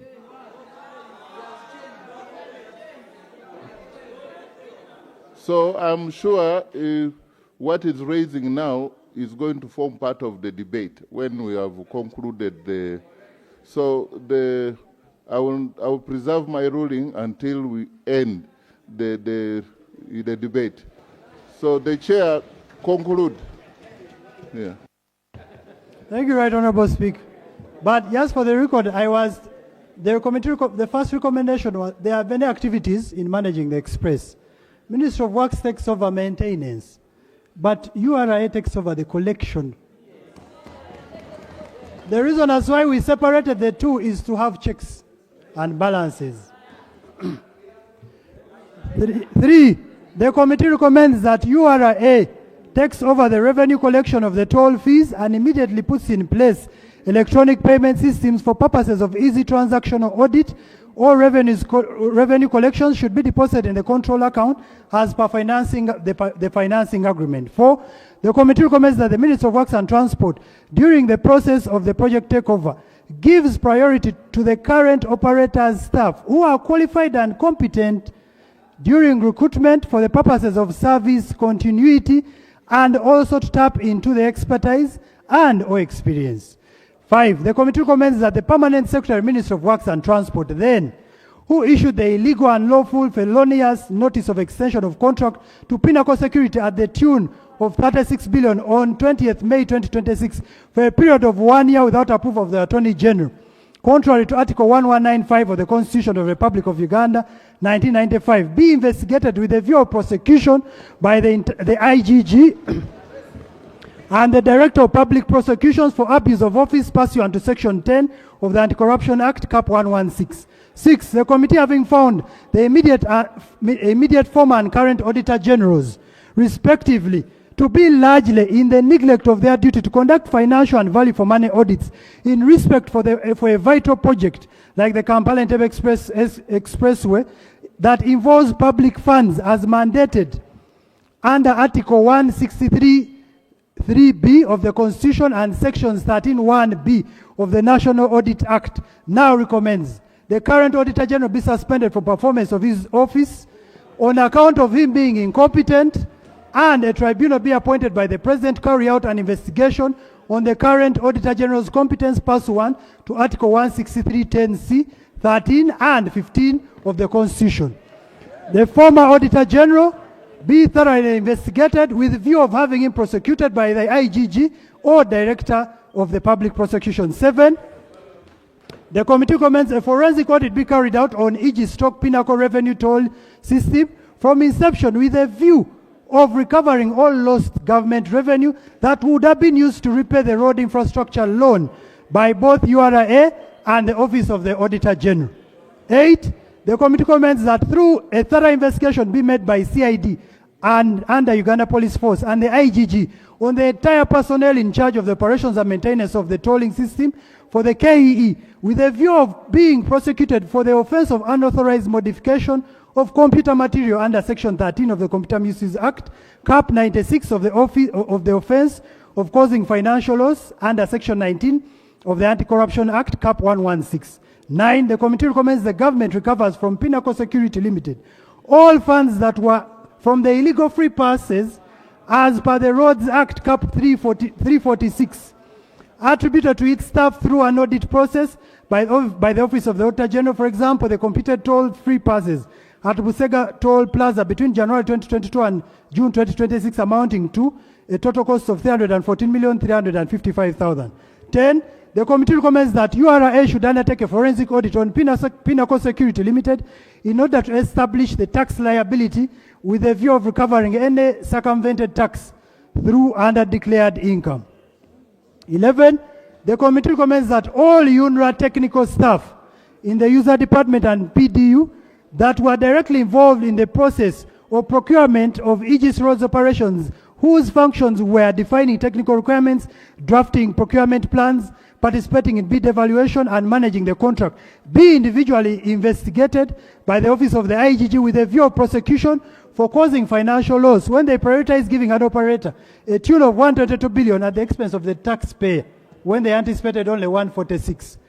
12, the committee recommends the Ministry of Works and Transport with immediate effect install digital audit mechanisms that were envisaged, such as in the operation and maintenance agreement, which were never installed, the independent traffic monitoring system and the high-speed weigh in motion scales to facilitate future audit by all relevant agencies. 13, the committee recommends that the UNRWA accounting officer and members of the UNRWA board of 2017 to 2023 who did not effectively provide their oversight role, strategic guidance to UNRWA when they failed to provide strategic leadership on the opinion of the authority to operate and maintain the KEE rather than opting for an operator at a cost of 122 billion, therefore causing financial loss to government at the expense of the loan repayment. Furthermore, the members of the UNRWA board of 2023 to the UNRWA's rationalization, there are different sets, who failed to offer strategic guidance to terminate the operation and maintenance contract with Aegis, that failed to install the bare minimum requirement of the independent traffic monitoring system and the weigh-in motion scale that would have facilitated government to carry out an effective audit as per the operation and maintenance contract, therefore causing financial loss to the government of Uganda, be investigated with the view of having them prosecuted by the IGG for causing financial loss contrary to Section 19 of the Anti-Corruption Act Cap 116. And lastly, the committee has since established the extension of the contract did not meet the statutory requirement of the Attorney General's legal approval and recommends that the lack of Attorney General's legal advice, therefore, the extension of the Pinnacle contract on May 20th, 2026, as required under Article 1195 of the Constitution was illegally and was an illegality and cannot be cured. Therefore, there is no subsisting contract with Pinnacle Security Limited. In case you are fearing financial implications, court, there is no contract.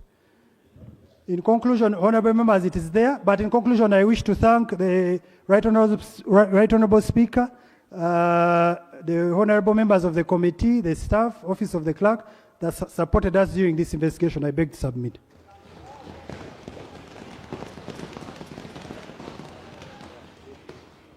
Honorable Chair, I am required to establish whether you have a minority report. Thank you, Right Honorable. The report was signed by 24 members out of 30, and we don't have a minority report. Honorable Nyakato, you have a minority report? Thank you very much, Right Honorable Speaker.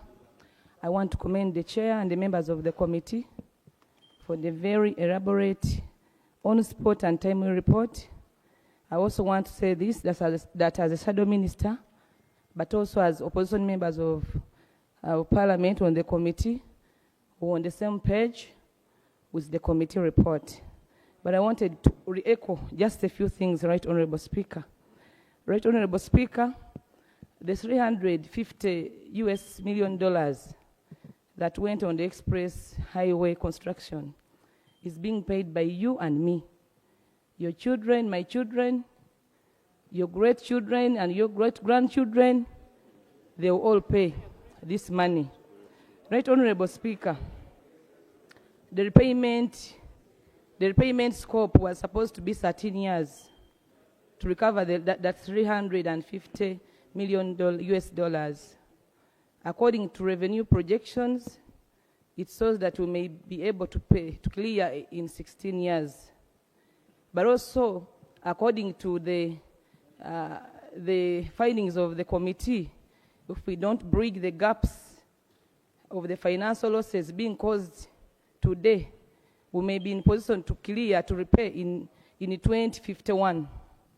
Right Honorable Speaker, on that note, therefore, I want to re-echo these observations. One, cash collections. First of all, they are so tempting and risky to collectors and also causes government financial losses. Right Honorable Speaker, manual collections also are not reliable, but also when it comes to auditing, it becomes very complicated. Right Honorable Speaker and members, UNRWA and Pinnacle did make a contract, and Pinnacle was supposed to install an independent traffic monitoring system to automatically detect how many cars have utilized the toll system on a daily basis, which they did not install. Right Honorable Speaker and members, Thank you. the contractor, Since you're it's a my member maiden of the speech, Right committee Honorable. Shadow and the Minister. shadow minister, My maiden speech, Right Honorable Speaker. As yes, Shadow Minister. I know you are concluding. Please, 1 minute to conclude, and I want to invite the Minister of Works. Thank you very much, Right Honorable Speaker. Therefore, I want to re-echo the recommendations stated in the committee report that the contract of Pinnacle be terminated with immediate effect. Right Honorable Speaker, I also want to re-echo that with immediate effect, you are Minister of Works, with immediate effect takes over maintenance of the Entebbe Express Highway. Right Honorable Speaker, finally, I pray that this committee report be adopted without further debate. Right Honorable Speaker, I submit. Thank you. Minister of Works, we shall get to the minutes of Works. The other one was the shadow. Let's now hear from the real Minister of Works. Thank you very much, Right Honorable Speaker. And I want to thank the committee through our good chairperson for the good comprehensive report, of which also he participated as a ministry because we were invited and attended with the technical people of the ministry, including the former staff of UNRWA. And Right Honorable Speaker, I do agree and accept the move the chairperson of the committee is taking, which is right, and I appreciate him. And all of us in this country, we want to work to move and want to ensure value for money. And where there is corruption proved, we need to get a way to stop such a things. But this is a very big report, which I've got today. I request time to internalize it. Then I can also come and speak comprehensively from the informed point of view. Thank you very much. You said you need time? Yes, Right Honorable Speaker. I need time to read through this comprehensive report because it is a very important report, so that I come back and report from the informed point of view. Thank you. Thank you. We've had, please. I can just imagine how you're feeling. And it's okay to feel that way. The Attorney General, before we proceed, there are recommendations you listened here. There are about 14. And your office is being mentioned severally. Do you have something to say about?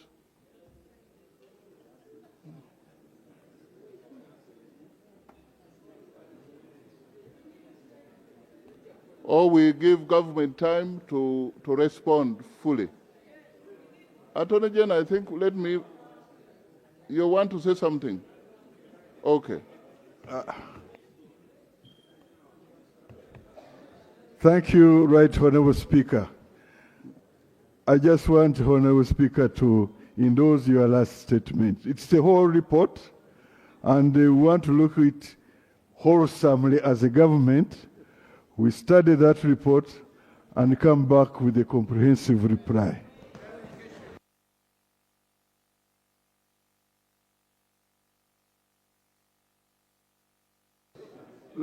Yes, let us be calm. Me as Speaker, I was ready. My work is to listen. I don't debate. But if you want to have a good debate, like a football match, both sides must be ready. Now I'm told one side is ready, the other side is not ready. Chairperson. Thank you, Right Honorable Speaker. When you adjourned this matter last week on Thursday, the Honorable Minister of Works was here present with me, and he had your communication. And it was uploaded then. And furthermore, the Deputy Attorney General was also here. Even today morning when I talked to my very good minister in the morning, he said he had read the report and it was a very good report.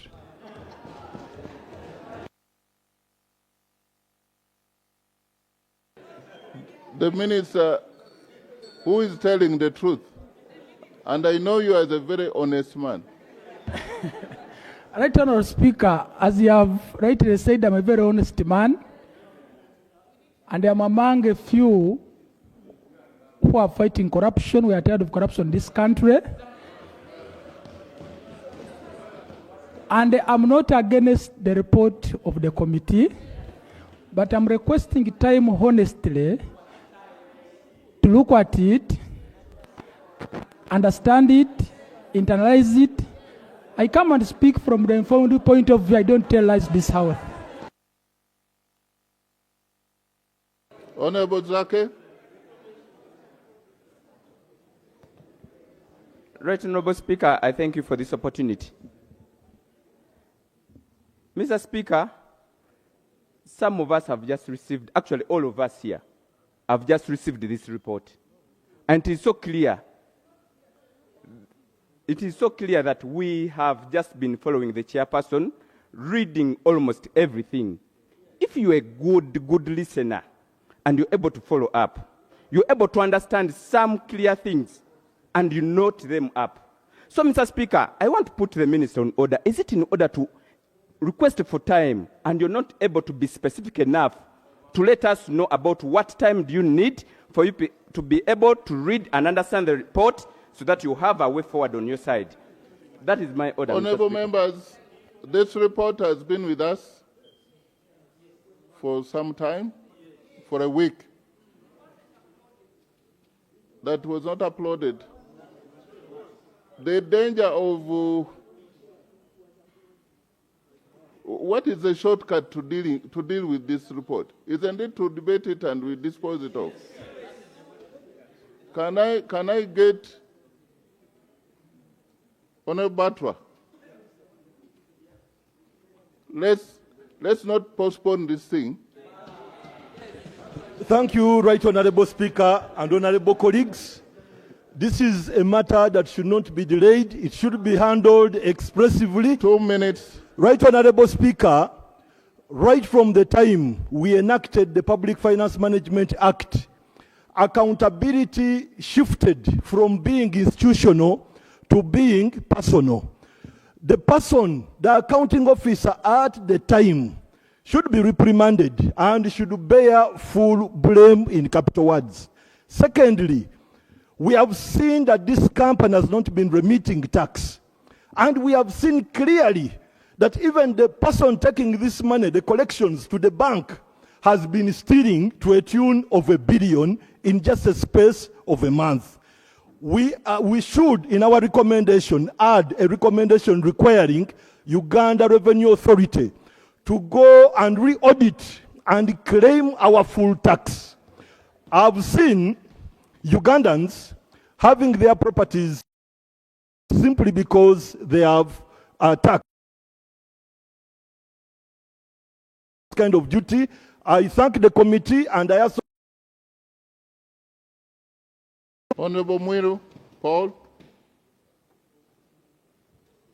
I'm going to do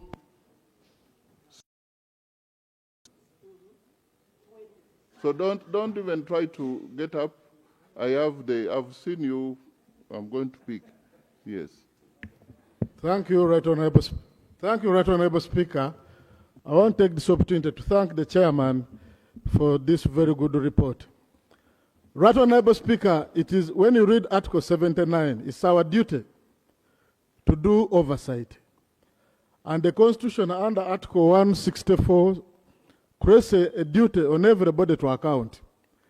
Right Honorable Speaker, we are dealing with criminality. That actually monies have been collected and a different amount of money is banked. We normally have loans in this house.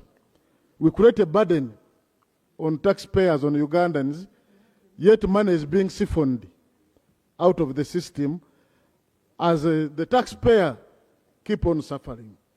Honorable Speaker, I want to applaud the committee for this good work done. But also, Honorable Speaker, one of the vices we have to deal with actually is maladministration. Because there are people who are supposed to detect the loss of money. And actually they kept quiet about the same. And maladministration is the biggest form, actually, than even corruption itself. Because, for instance, you are the gatekeeper. You keep quiet as money is being siphoned out of the system. I want to invite colleagues that we are dealing with a bipartisan matter. This matter is not just about you and about your feelings, but it's about the country.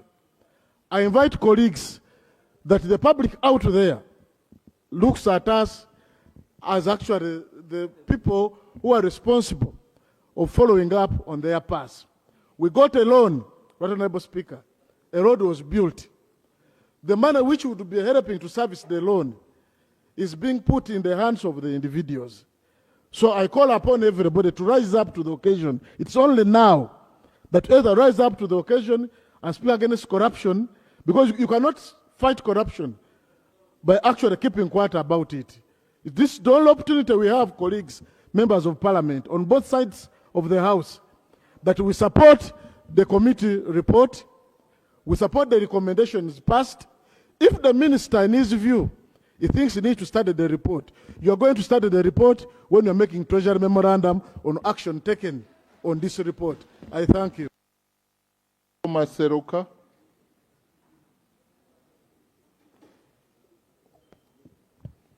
Thank you so much, Right Honorable Speaker and members and other committee chair. No wonder we are the same size, Right Honorable Speaker. Right Honorable Speaker. To impute that you share the same brain also. Right Honorable Speaker, Entebbe Express Highway is one of those roads which are mandated to citizens of this country to relinquish money to this government. When members of the public give in money to the government, that money requires strict accountability. Now that we have this saying of Chisanja no sleep, all what I see in the report is that government deliberately decided to run away from its responsibility. Second of all, Right Honorable Speaker, why is it that we are discovering this in 2026? Why is it that after a period of 4 years, we come out and say, there has been siphoning of money for the last 4-6 years? Thirdly, why is it that we always have almost the same names? If it is not Pinnacle, it is Pinetti, it is Patrick, or something of that kind. There needs to be an investigation done, that we don't run here at Parliament trying to say, oh, all of this has been happening over the last 5-6 years, when we are silent on job. Lastly, Right Honorable Speaker, we want government to wake up to the realities of what is happening in this country. In serious countries, this report can only be considered to be stratospheric hallucinations. This can't be believable in serious countries, that a road can exist for over 4-6 years. Honorable Nsamba.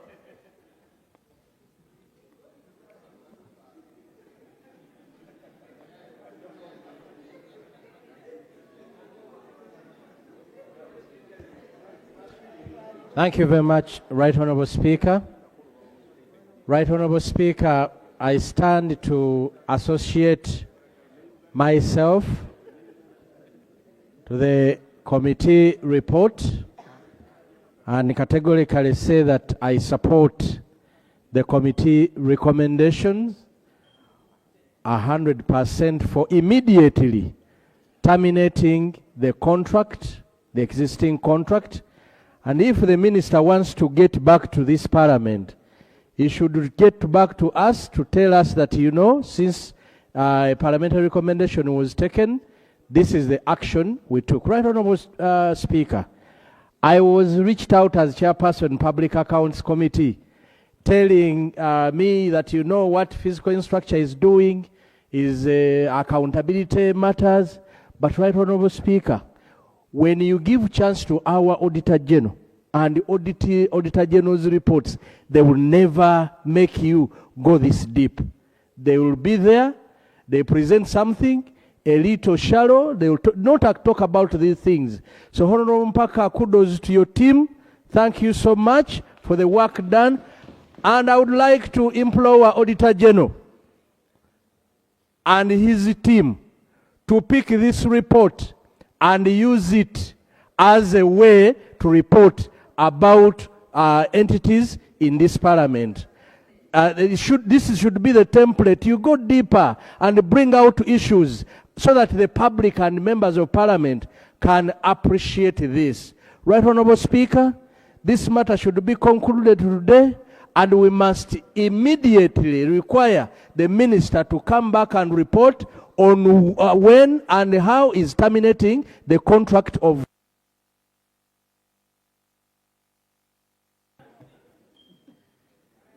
Honorable Ayagalachi Jamal. Simanyi byayagala.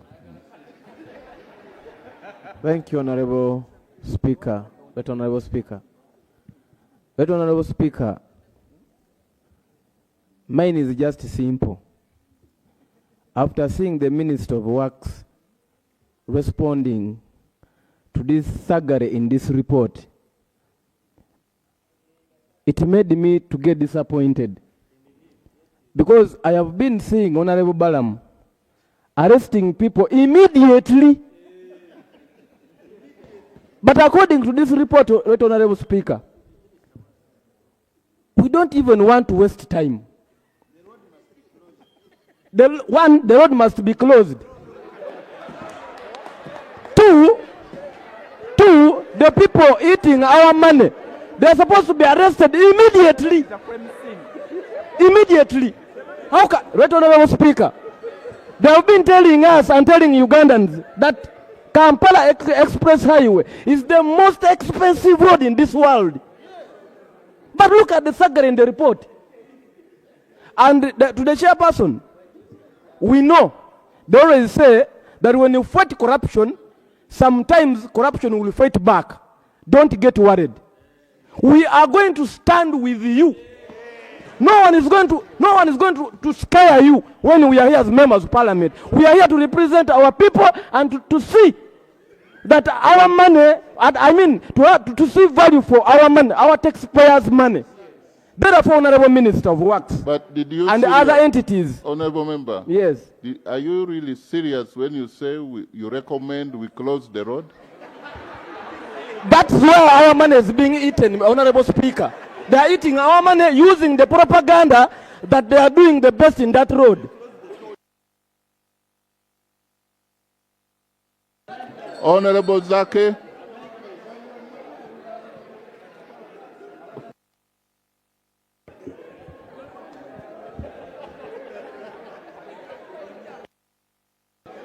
Thank you, Right Honorable Speaker. Right Honorable Speaker, the Ministry of Works and Transport. Right Honorable Speaker, and the House will agree that this is one of the ministries that has a lot of rot in it. Just a few weeks back, Right Honorable Speaker, you gave us an opportunity as a Committee on Government Assurance to move across the country. And the task you gave us was touching still the same ministry. Right Honorable Speaker, this ministry, as it has a fresh minister, it needs thorough cleaning up. According to what we are seeing in this report, I want to thank so much the chair. Honorable Speaker, I think you can see how young people were performing. When you see the Right Honorable Leader of Opposition and the Honorable Mwine Mpaka, how bright they are. Indeed, that's why your father is called bright. And this is totally unacceptable, Right Honorable Speaker, whereby we have such a project with such a loan that we got on behalf of all Ugandans, the taxpayers, and these people are still really moving around like that. And if I were the minister, these people immediately by this evening, they'll be in the coolers. Sincerely. Right Honorable Speaker, I use that express highway whenever I'm going.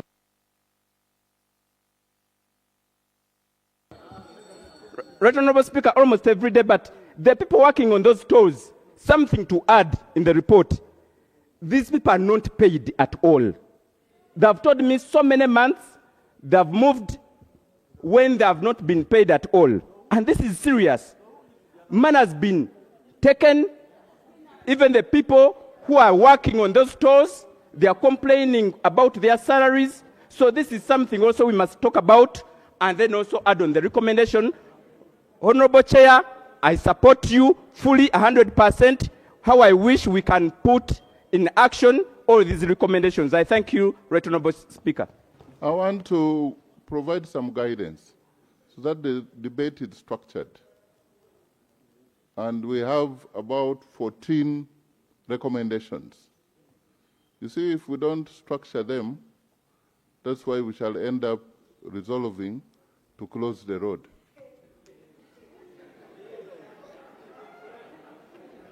The first, remind yourself of the first recommendation. I want to, if the first recommendation is that terminate the contract, and the last 14, number 14 says there is no subsisting contract. I want that kind of debate, whether you can terminate what does not what is not existing. I also want to hear, the legal issues in those for or against. So there are also recommendations for forensic audit. What follows?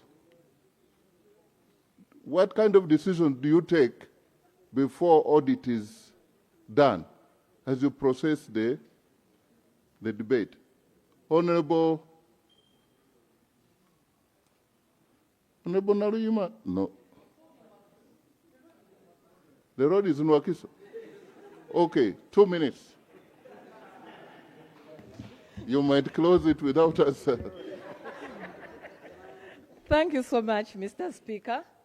Mr. Speaker, on behalf of the people of Wakiso District, allow me to appreciate the committee for these recommendations, and we entirely agree with them, though on item 10, recommendation 10, we are saying that the mandate to have financial and for value for money audits is entirely upon the Office of the Auditor General. Much as we are having gaps, but you also find that's under our Constitution, Article 163. It's the mandate of the Auditor General. We are not talking about the person, but we are talking about the office. So giving, again, URA another role to audit, to have a forensic audit, we are seeing conflict of interest. Yet it's now, again, URA, which we have recommended earlier, to be the one to take over the management of finances. So I'm seeing some conflict there and then. I pray that we take it to the right office as far as our Constitution is concerned. And finally, on behalf of the people of Wakiso District, we request that more lights be provided to strengthen security on the Entebbe Express Highway. I thank you. Are you suggesting that the theft is going on because of darkness?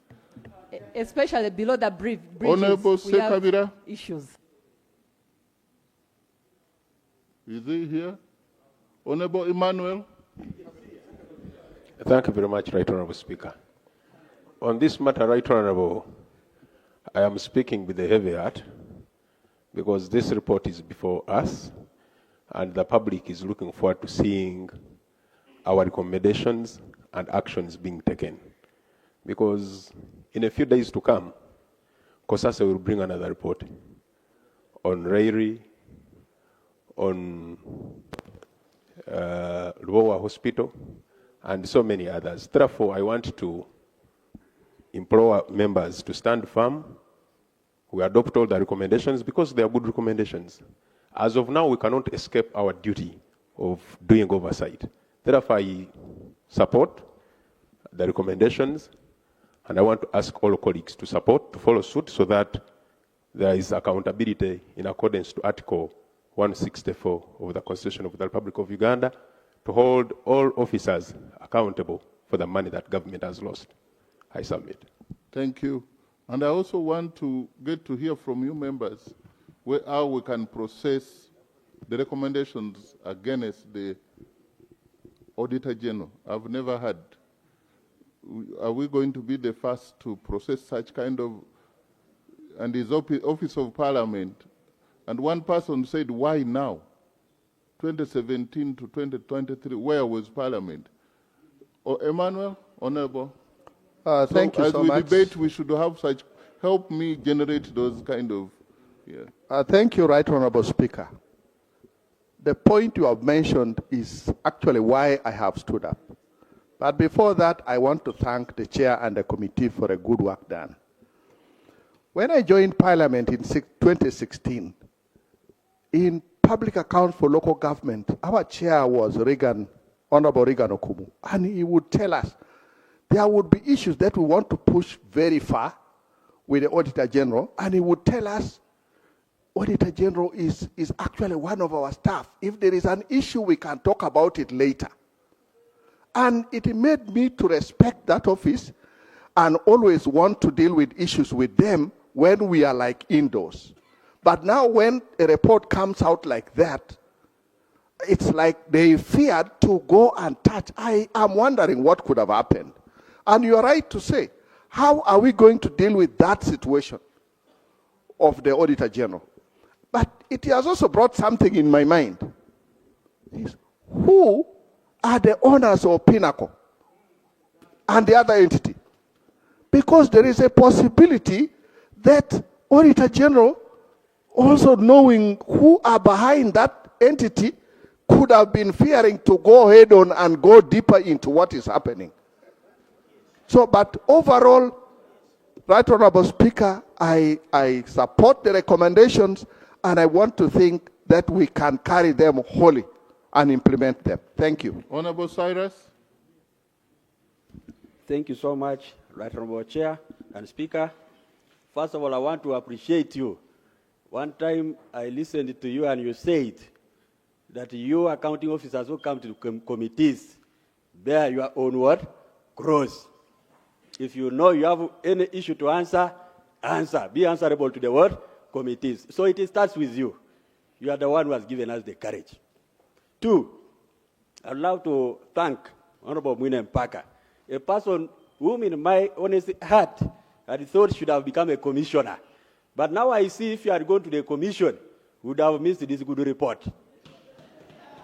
I'm so happy that you give us that pride. Now you are trying to salvage the image of Parliament. And everybody can see that we are working because of what you have done. Together with your colleagues.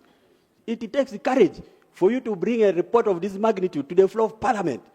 If you are weak, you'll get money here and there and you just say, we forgot something.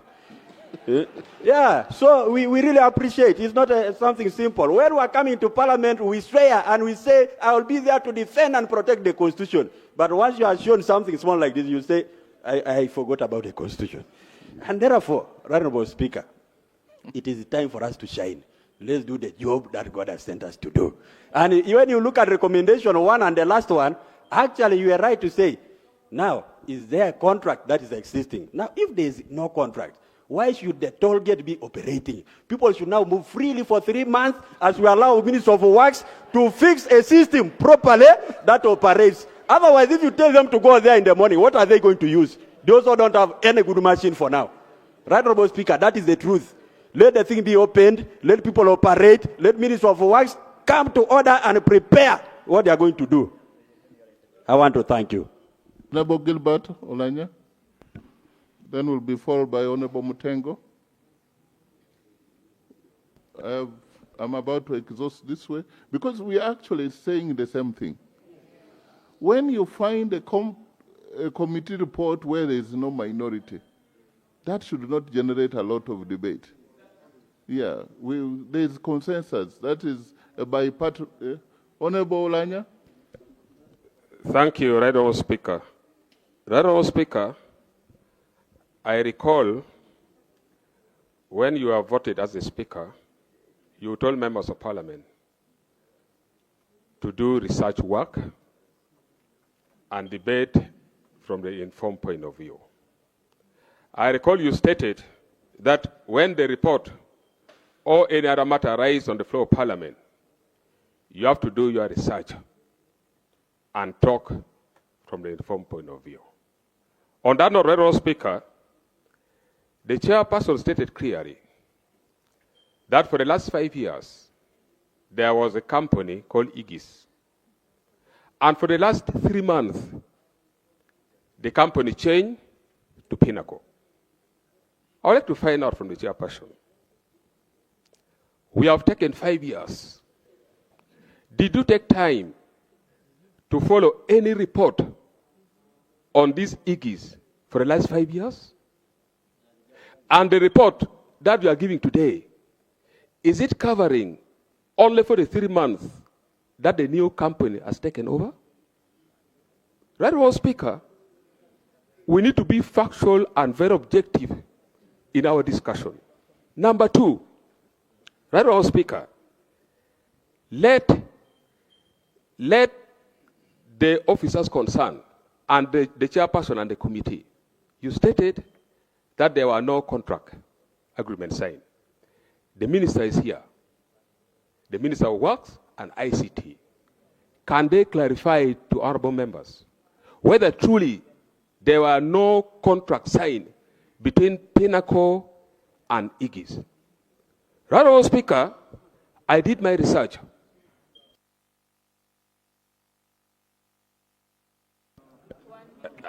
Honorable Mutegu.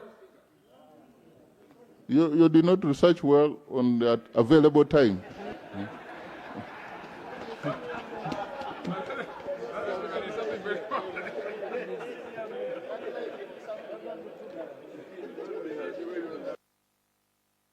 Honorable Mutego. Thanks very much, Right Honourable Speaker. Mine will be an advice to the Minister of Works that next time before we carry out such projects, let's carry out a thorough study in the region and we determine how our colleagues do certain things. There are friends in the region who carried out such a project and it was purely carried out by a private investor who is going to do works and collect money for themselves for 20 years. This will go a long way to save the taxpayers. It will reduce the burden on our grandchildren in terms of paying back. This person will come and invest his money, he collects, and later, after 20 years, he hands us back the road. That will go a long way to help the burden on loans and whatever. Thanks very much, Mr. Honourable Speaker. Honourable Wall, as the lady's voice from this way, and honestly, that's enough. I will go this way. Yeah.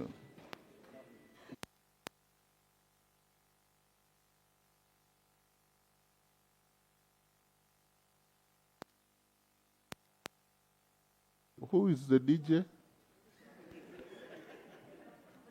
I think there is a saboteur somewhere. Thank you, Right Honourable Speaker.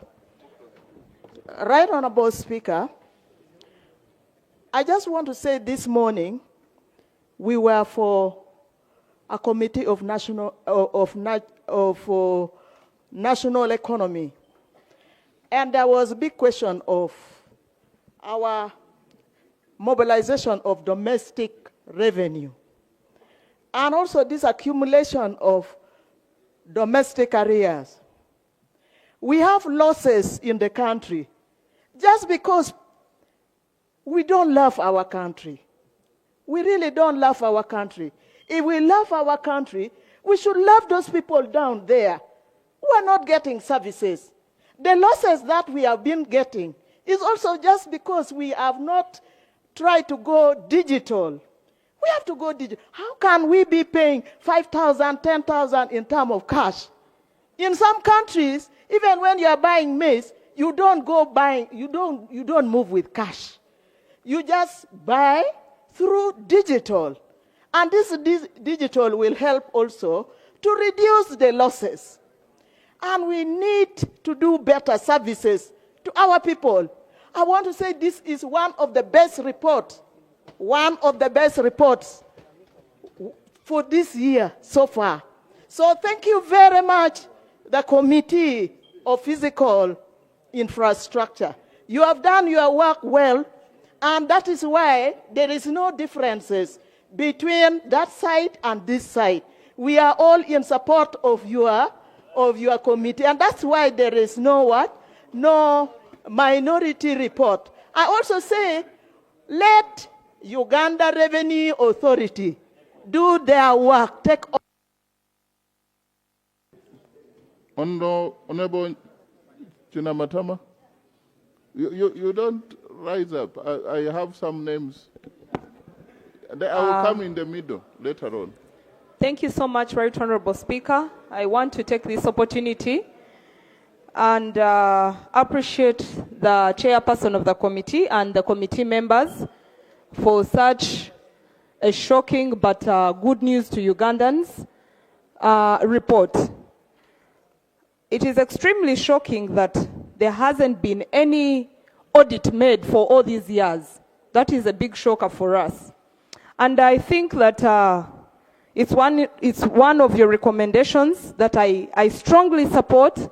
And I think after doing a forensic audit, this is when we should take these decisions of, for example, terminating the contract, letting the Ministry of Works take over, because then we would have an ultimate end truth to this matter. Thank you so much, Right Honorable. Thank you. Honorable Bukenya, Doctor. Thank you, Right Honorable Speaker. Allow me to thank the Chair of the committee for the very good report and the members. Right Honorable Speaker, I've been observing issues lately, and I want to request the state, the executive, to be consistent. The way things are running in Chisanja, no sleep. You hear a story, you suspend, you arrest, institute another new team, and investigations take place. So this is what I want to propose. That based on what Honorable Mpaka is saying, and the team, and the time they have taken to come up with this report, this is a tip of the iceberg. So I request, like how we have been handling other things, we suspend operations of Pinnacle, Aegis, and others, and we institute a team now to start running the operations. And then the investigations take place, like Balaam has been doing, like they have done with URSB, and things move on when these people are on the side, and we be consistent. We be consistent as investigations take place, and then Ugandans will be happy. And after we get the report and we find people culpable, since this is Chisanja no sleep, we put faces on billboards on this expressway, such that every Ugandan knows and starts fearing corruption. We just put them up on top of the other sanctions they may get. We put faces there on billboards, and everyone who passes there knows that this is where the problem was. After the investigations, but immediate suspension, and another team takes over. And finally, I wanted to build on what Honorable Woman MP. Okay, thank you so much, Right Honourable Speaker. As usual, I'm Wembabazi Beatrice, the woman member of Parliament, Hoima District. Right Honourable Speaker, it is time for the hunter to be hunted. Because this has happened for 5 years. Where are the Auditor Generals of that time? This House must send a clear message, Right Honourable Speaker, to the public that infrastructure must be managed in the public interest and the revenues must be protected. This is the money that would have helped us to venture in other avenues for the development of this country. I commend the chairperson and the committee for the comprehensive report that it has given to us. We really need to see resources being managed well so that we can develop this country, because we can see broad daylight robbery. This is robbery of the highest order. So therefore, I, as a member of Parliament for Hoima, I hereby support the committee. Thank you. That is very, very Honorable Rogers. Then Honorable Nakai. Thank you very much, Right Honourable Speaker. First, I would like to thank the chairman and the committee for a job very well done. In my opinion, I would have thought the very good performance of the Entebbe Expressway would have given us a template and a blueprint for future infrastructure developments. But seeing the ills in that project, ranging from connivance by the relevant people, government entities, transfer pricing between Aegis and Pinnacle, cash collections that are not declared, so many flaws, it really gives us a very bad impression of this project. I would like, therefore, to urge that the committee recommendations be upheld, but also one of the issues that you raised regarding how we treat the Auditor General. Given that he's an office under this August House, I think we need to have a very thorough discussion on how we manage performance, responsibility, and discipline where there is defiance or error. I therefore want to suggest, and I want to urge my brother, the Minister of Works, he should take this report in good faith, because if the performance improves, then he will have more money to do future projects using road toll. I therefore submit. Thank you very much. Thank you, Right Honourable Speaker. I'm Julius Nachi, Member of Parliament for Udadiri East in Sironko District. I associate myself with the recommendations of the committee and I support them fully. I want this to be used as an opportunity for us to send a message that we're the 12th Parliament, a new generation of members of Parliament who are not threatened, who are not cowards, but who are here to protect the will of the people. I want to address the issue of cost for this Entebbe Expressway. It is being said that the expressway cost, I think, $476 million. That is not true. There's an international accounting standard called borrowing costs 23. What it says is that when you borrow money for a capital project, you also capitalize the interest.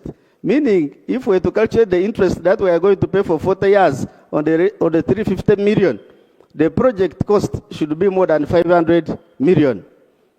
Now, from the report, we are getting only about 4.6 billion per year because the contract is taking 24 billion. That is equivalent to $1.2 million. To recover the investment, it will take us 400 years to recover the investment on the Entebbe Expressway. Now, what is the way forward? My recommendation is this. From the studies that have been done, it is possible that we can collect $1 million per month from this expressway, meaning $12 million per year. If we to tender out this process, for example, like local governments, the way they do markets, we get people who have money, we tell them you'll collect 12 million in a year, instead give us 10 million now. Then you go and collect 12, so that we get our money in advance. Otherwise, even if we give to another entity of government, we may get the same problem. So it is better we privatize this collection. People pay us in advance, then they manage. If they get 20 million, that's up to them. But from the study, we know the minimum. 1 minute more. 1 minute more. Those experts are... Thank you, Honorable Speaker. So I was saying, by doing that, for example, if we're to get 10 million per year, it will need only 35 years for us to get back, to pay back the loan, because the loan is 350 million, and it's for 40 years. So you'll see that the repayment period for the loan will be matching with the collections. To be 35 years against 40 years. But for now, the repayment is, the payback period is 400 years, and yet we're supposed to pay back in 40 years. And also in 40 years, the useful life of the road will be done. The road will not exist beyond 50 years, so there will be no residual value to collect. So I submit that we go private. Thank you. Thank you. Leader of government business, you know people you should deploy accordingly. Honorable Enos. Thank you, Right Honorable Speaker. Before I debate, I want to cite Rule 100. Can we listen to Honorable Enos? Why has he excited you? Thank you so much. Right Honorable, I want first cite Rule 100. 1. A member shall not take part in a discussion of any matter before the House or committee in which the member has direct pecuniary interest, unless the member has declared the nature of the interest to the House. I want to first declare my interest in this matter, that Pinnacle Security is a personal friend. I went to school with him. And even when Aegis was taking on the contract, I supported them in forming their quotation to Ministry of Works. But Right Honorable Speaker, now that I've put my interest to you, I would like to ask this House. First, I support and I appreciate the work of my colleagues, but there's a lot that was left out. And that's why I ask genuinely, because I spoke to the chairperson, I read the report, I had from Pinnacle Security. I really play that this House allows, we have a forensic audit of the last 5 years until today. Then we can determine effectively who is benefiting and who is paying the cost. Because when you look at the cost, Right Honorable Chair, the committee does not bring out to you that part of the 122 billion, 18 of that money is tax. 122 billion, 55 billion is what actually goes to the operation and maintenance, which is actually going to the contractors. And it's only not one contractor, there are 8 subcontractors that shared the 55 billion over 5 years. Now, meaning that the cost of actually running the road is not entirely 122 billion as they have brought it out. Number 2, Mr. Speaker, why I want us to do a forensic test is on the... Honorable Isaac.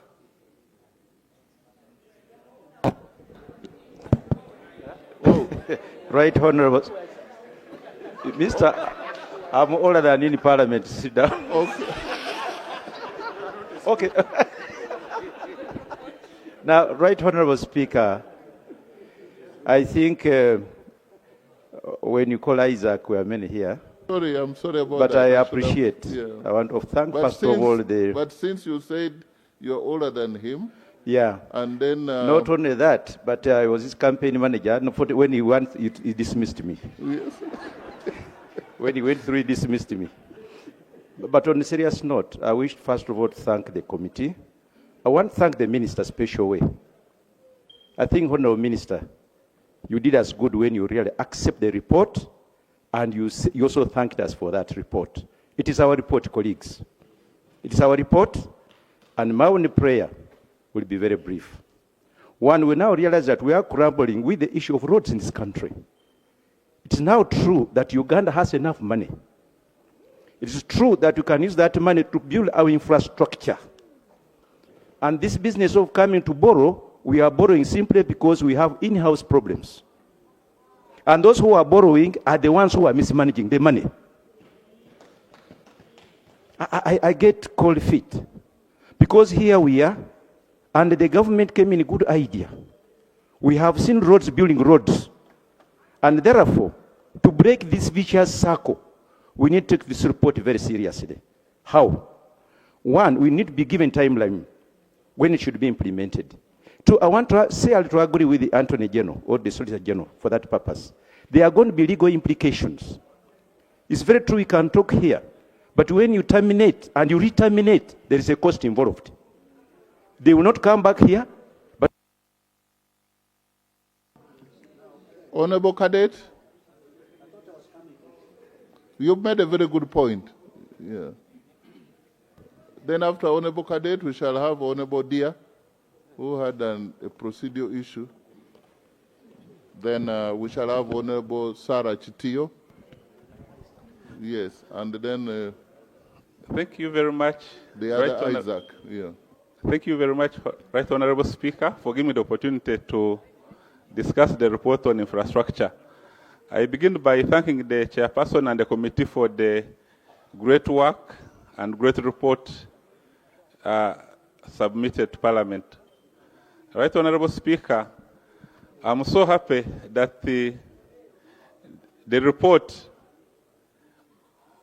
will exonerate us as Parliament because they have highlighted how the corrupt have tried to capture the state.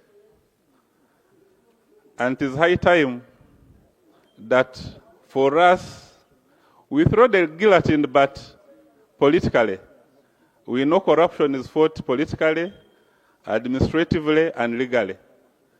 Now, our role as Parliament, we've been given a report. We trust our members on that committee. Therefore, we adopt his reports, the recommendations 100%, and also urge the executive that some of those people mentioned in the report are basically appointed. So let the executive take administrative measures by disappointing those guys from their positions because they have been swindling a lot based on the report. Then the legal matters will be followed later, but not by us. Lastly, Right Honorable Speaker,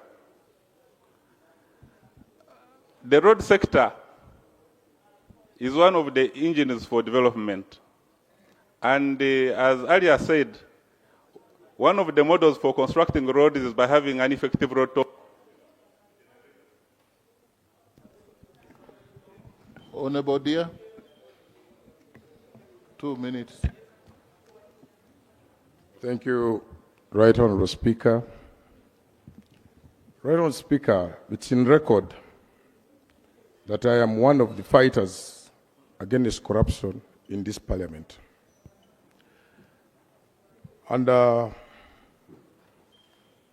as State Minister ICT, this matter has a lot of audit queries that are IT related.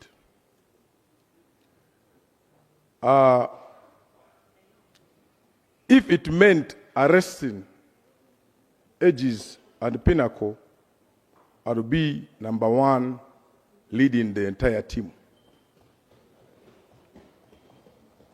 But the question is, you are all aware that even government in that ICT ministry, through UTL, we are still battling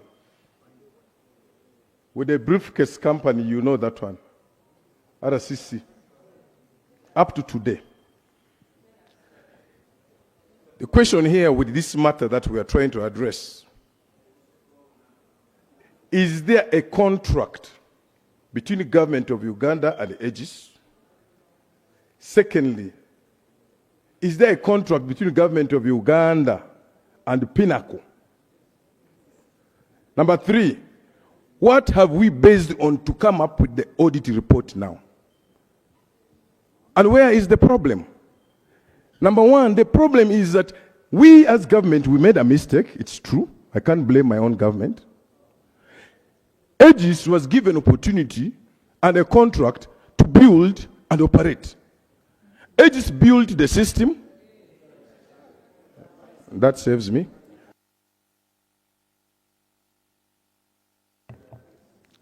Was given opportunity to build a system. They built it themselves, put it in place, started using it themselves. Nobody knows what is in the system. As I talk to you, Right Honorable Speaker, right now, from my own research, from day one, Aegis signed the contract to government of Uganda. Up to today, up to now, they have never given the source code of that system to government of Uganda. Therefore, all the reports you hear here, audit reports, those are peripheral audit reports. Nobody knows what is in the system. Nobody knows. The source code is what we could use a password to a system. You understand? Now, this system, government of Uganda doesn't have the password to it, as I talk to you now. Therefore, I request Ministry of ICT be given opportunity together with Ministry of Works to look into this matter with the guidance from Auditor General and the guidance from Attorney General. I am ready for determination, but the question is how. The question is how, and based on which facts. So as I submit, finally, I want to give assurance to this House that the source code of that system is not with the government. It is still with Aegis, not even Pinnacle. My prayers, let this matter go for more consultation from Auditor General's office. This is my submission, it's my prayer as an individual. Listen to the Minister of ICT, Procedure. and national guidance. You are being given national guidance. I'm giving national guidance, please. I beg to be protected. I beg to be protected with no selfish interest. Right Honourable Speaker, the source code. Honourable Kakoza, your time now. I know you wanted to raise procedural matter, but none of it has been taken by events. But Right Honourable Speaker. No, you have a right to speak. You had indicated you wanted to speak. Yeah. Thank you, Right Honourable Speaker. First of all, I add my voice to the committee members with the chairperson. This report is very comprehensive and good. But I have reservations on some recommendations where really we are becoming police, prosecutors, and becoming judges in our own courts. I do think that the relevant agencies, after passing this report, could take, rather than terminating contracts, and we adapt it as it is. As you know, you are Right Honourable Speaker, that yes, Parliament can do its job, but the recommendation to relevant agencies to act properly is better language than saying we terminate. I beg to submit. Honourable Kaberuka, James Kinkizi.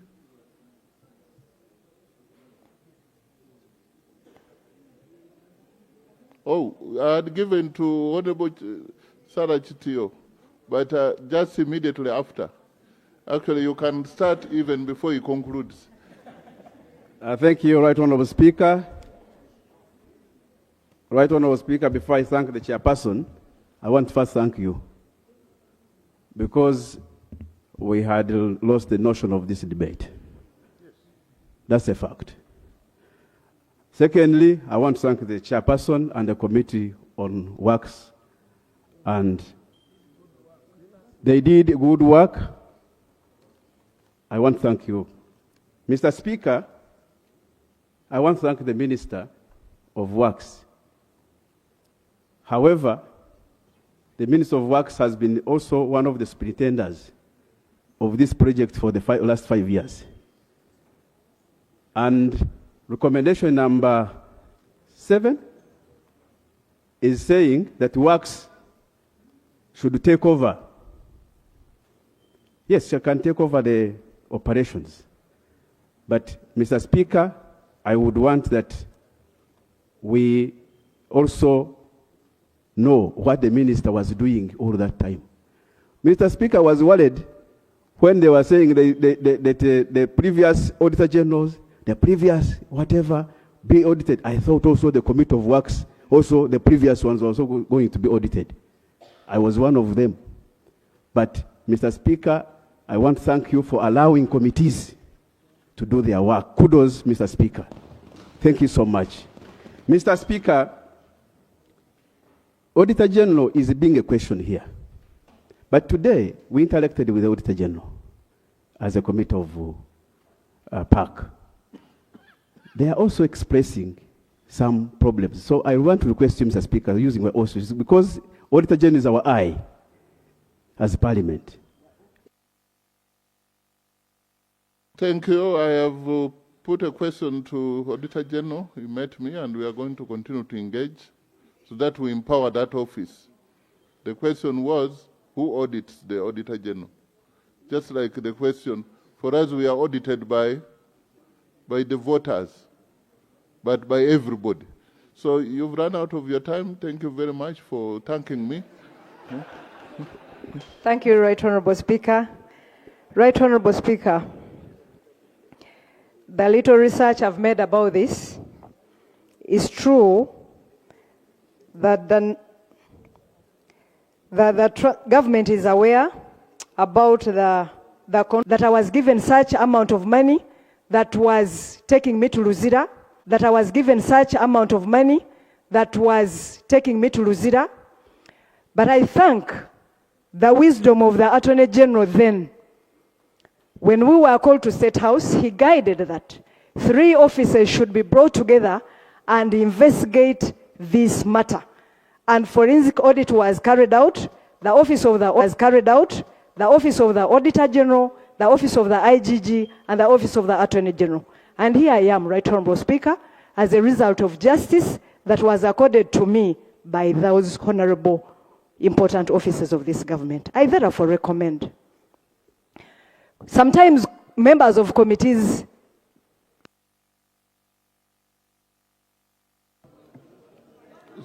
Yes. Thank you, Right Honourable Speaker. My point here is, or my recommendation is that this House should, or my recommendation is that this House should refer this matter to the office of the Attorney General, the Auditor General, and the IGG, with the help of the mother or concerned ministries, without being emotional. They dig deeper into these issues. Whoever is wrong is therefore pinned, and whoever is right is therefore given justice. I beg to submit. Thank you, Right Honourable Speaker. Honourable Nangoli.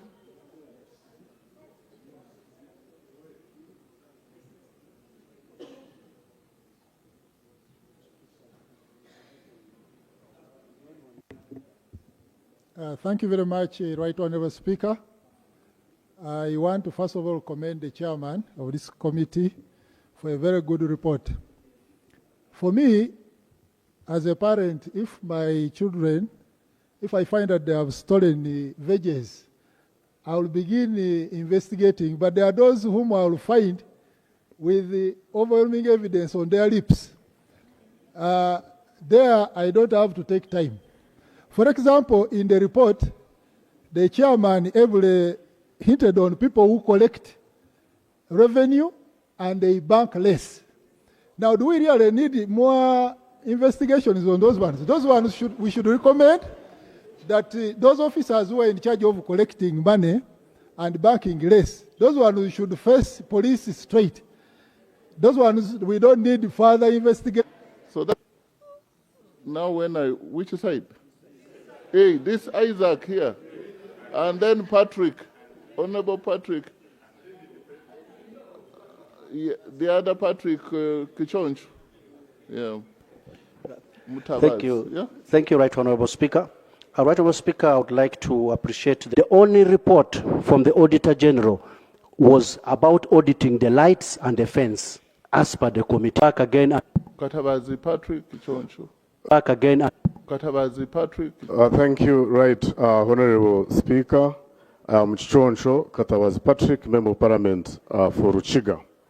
I want to thank the committee chair and members for a very meticulous report, and I understand why it has garnered cross-party support. However, Right Honourable Speaker, you did point out the difference between a void contract and a contract to be terminated. In the report, they talk about terminating the contract, but also somewhere it is referenced that there was no contract at all. Now, in absence of the consent or the input by the Attorney General, a contract can be void ab initio. From the very start, it means that there is no contract. However, when we take that direction, it is also clear that parties have been proceeding on assumption that there is a contract, in which case then a tacit extension applies. Contract extension by implication. Therefore, when a committee recommends that the contract be terminated, it can also fall under that line. However, what I also want to point out, Honorable Speaker, is that a very good report like this one can collapse because of delicate recommendations. And one of the delicate recommendations I've seen in several reports that have been subjected to the court process are recommendations that relate to forensic audit. So we need, as a parliament, if we are to proceed with that recommendation of having a forensic audit, to define parameters within which that can be carried out. Because if we do not, then we are likely to have a forensic... One more minute, expert. Then we can end up with a forensic audit report that actually undermines the very good work of the committee that we have already seen. So it's very important that we become very clear on what we intend to achieve, but also very importantly, for us to avoid civil litigation, the input of the Attorney General is also very relevant in coming out with the final recommendations that this Parliament should approve. Thank you very much.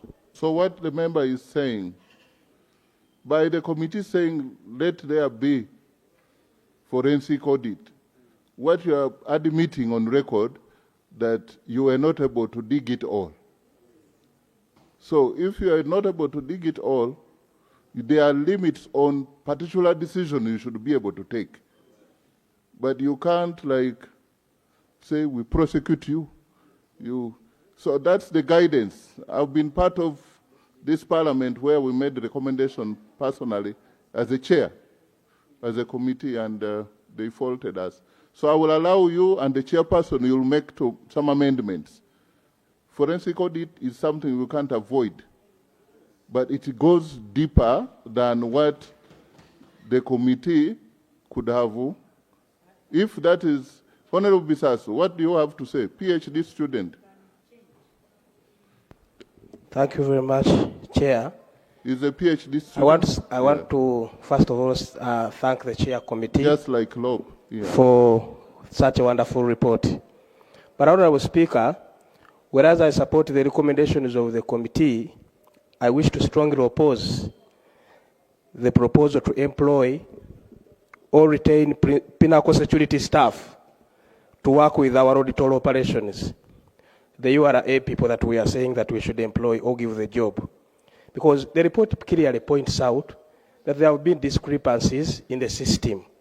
So these people may come to prove their innocence in case we give them a chance to work as part of the staff of the URA. So let us agree that we don't entrust suspected custodians of the system with the responsibility of proving innocence. Let's use another team such that we can resolve and get the right methodologies of work. Thank you. Thank you. And just for the record, I said Honorable Bisasu Abdul is a PhD student. I'm being informed reliably that the leader of government business and the first female prime minister of Uganda is equally a PhD student. And when Loeb heard that she had enrolled for PhD, Loeb also quickly enrolled, is also a PhD student. So we are going to benefit from. So, honorable colleagues, I think let's pause now, because we are going for the Honorable Balaam's paper. But I need us. How do we process this, chairperson? How do we process? Oh yes. Before that, let me have Loeb. Yeah. PhD student. Yeah.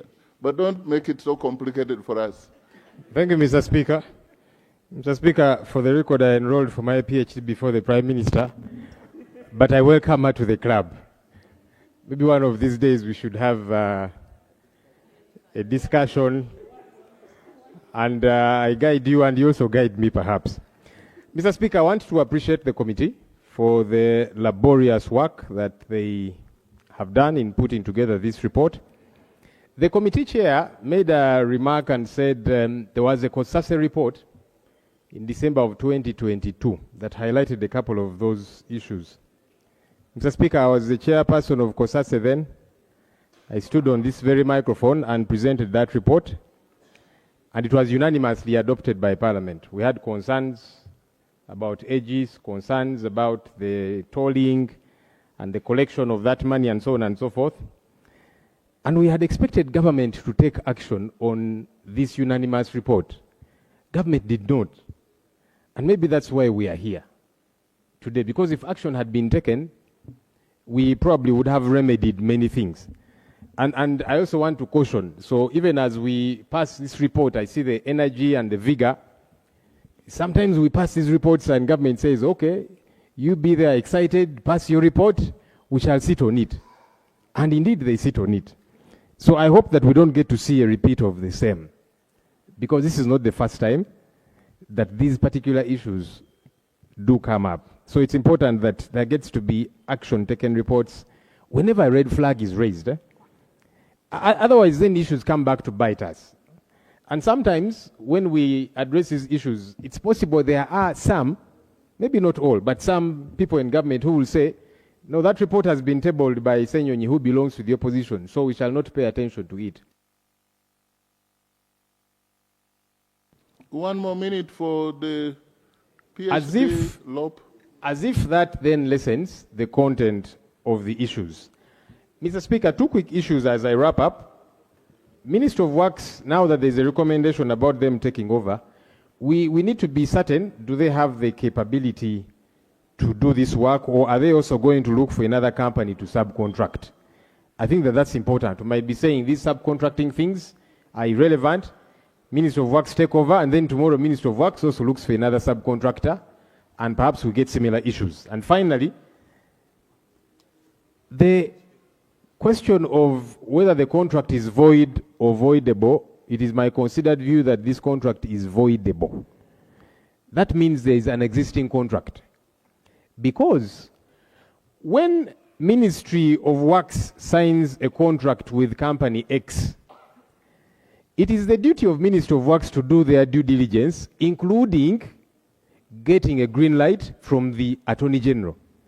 Now, it is not the business of the company to establish whether you did your due diligence and whether you got a green light from the Attorney General. That's your business as government, as Ministry of Works. So as far as that company is concerned, the contract does exist. So it can only be voidable, but it is not void ab initio. So maybe we need to know why didn't Ministry of Works do their due diligence to get a green light from Attorney General, because that becomes your problem. Very finally, Mr. Speaker, you asked about the Auditor General. The Auditor General is an officer of Parliament. That, though, does not mean they are above scrutiny. They are not, because when we send them to do work, we don't send them to go and goof up. Previously, we had numerous engagements with the Office of the Auditor General, and there are challenges there. They produce shallow reports. That's a fact. What will you give me? I'll give you a good recommendation on the Auditor General. So, many times, people go to the field. And when they go to the field, some of these Auditor General, and it's not all, I don't want the assumption to be that all of them. Some of these Auditor General's officials go to the field and they are compromised. So they will then produce a shallow report. Now, the Auditor General who is seated in the office has sent teams to the field, they come back, maybe that's what he signs off. So we need to do some kind of, whether it be an overhaul or some re-engineering in that office. Because many times, even the reports that are done by these committees, they go deeper than the Auditor General's report because it remained on the surface. That has got to be addressed. Thank you. Thank you very much. That is very factual. Chairperson, then I call the Prime Minister. Thank you, Right Honorable Speaker. On the issue of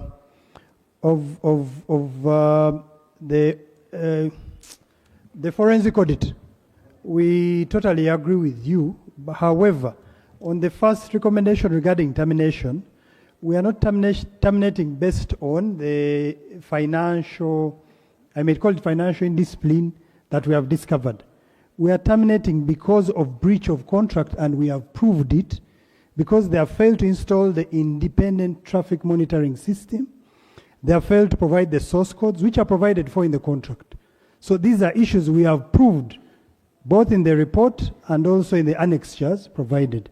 However, these committees do work on behalf of Parliament, and we concede to any amendments that will be made in respect to this report. Thank you. Prime Minister.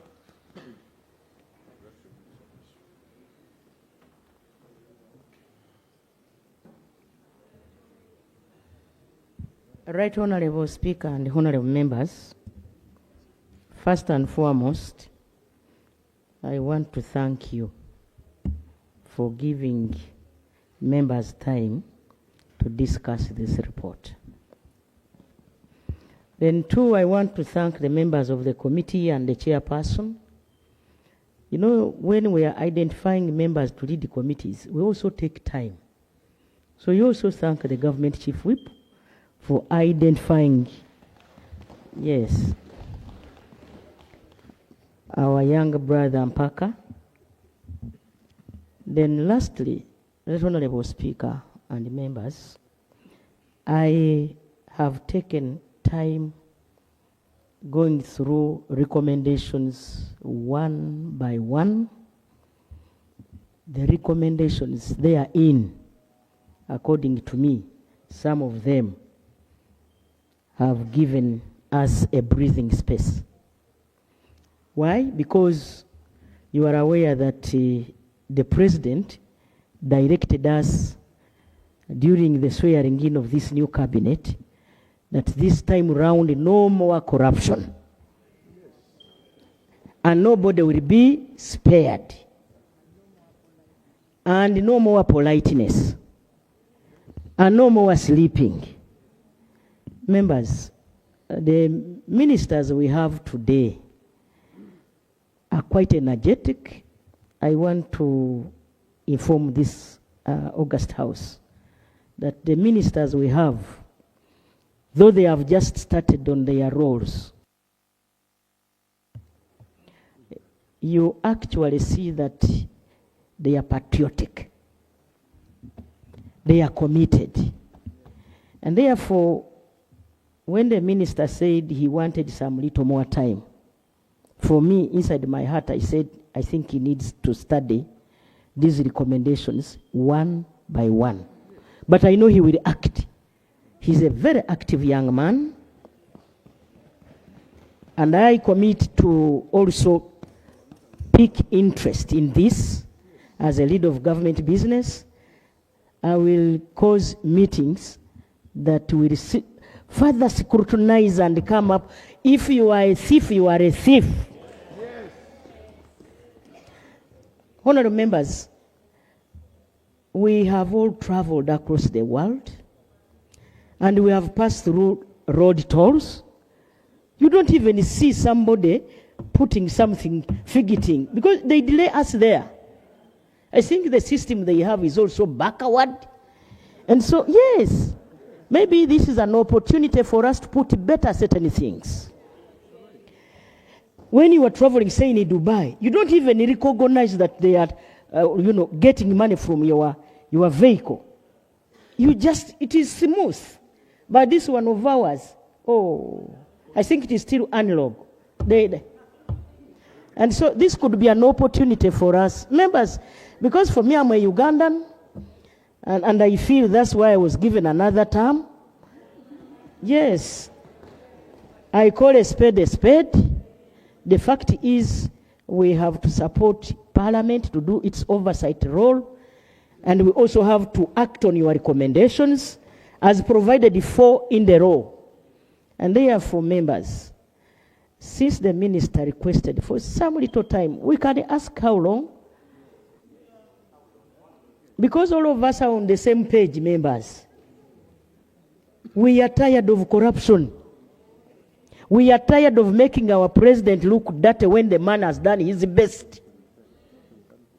And so, Honorable Minister, maybe a few days. I don't know how long this can take us. Can it be like a week? Because we also have to do a thorough job.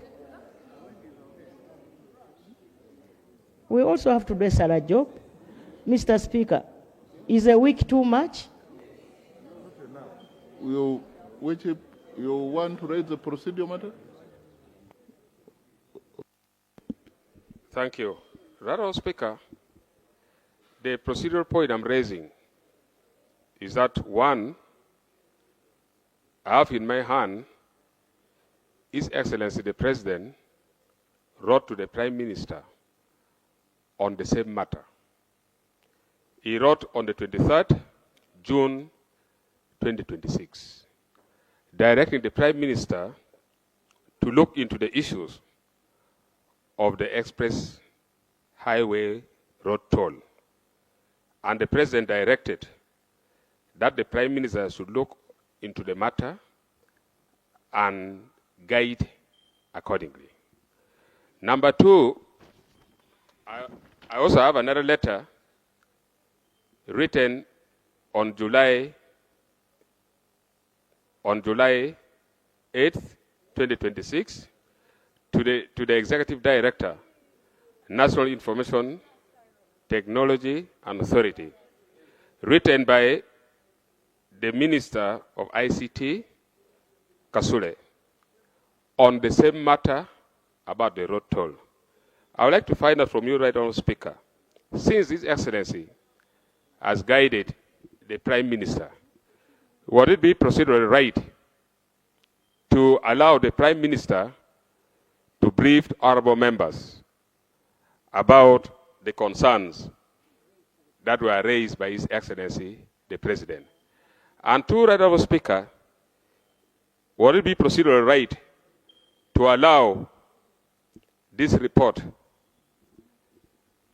to go back to the Minister of Works and ICT for administrative review, for us to understand properly as members of Parliament, and they report back to the House? I beg to move. And if allowed, Right Honourable Speaker, you may allow me to table these two documents to become the working document for Parliament, and appropriate action is taken.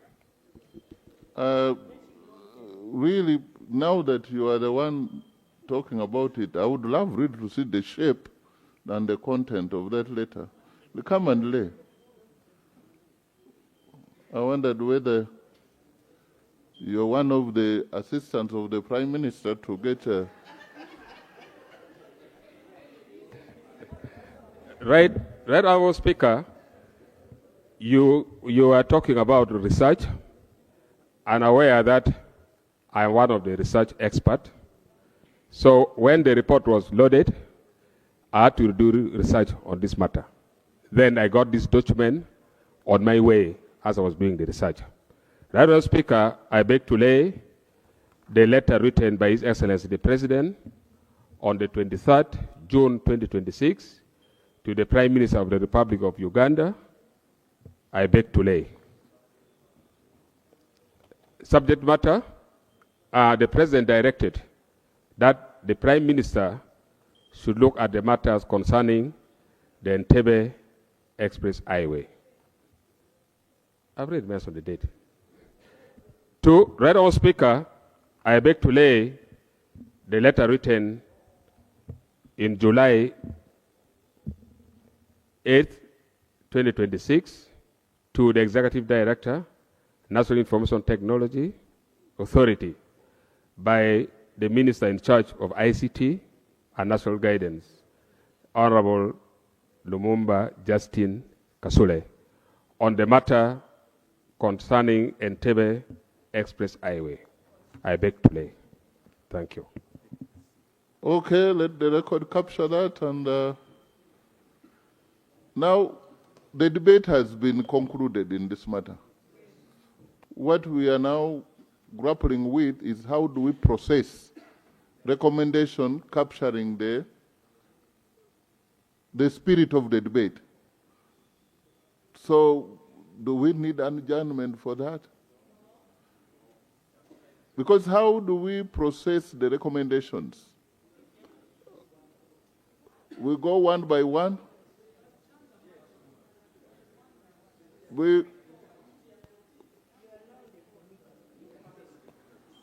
Can I ask chair committee? Because I don't want him to being a chair, there are so many eyes and mouths.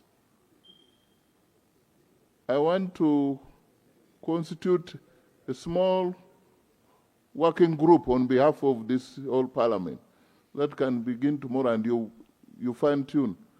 And I want to put Honorable Patrick Katabazi, one person there, Honorable Honorable Julius Naki, and the shadow, and who else this way? The independent, or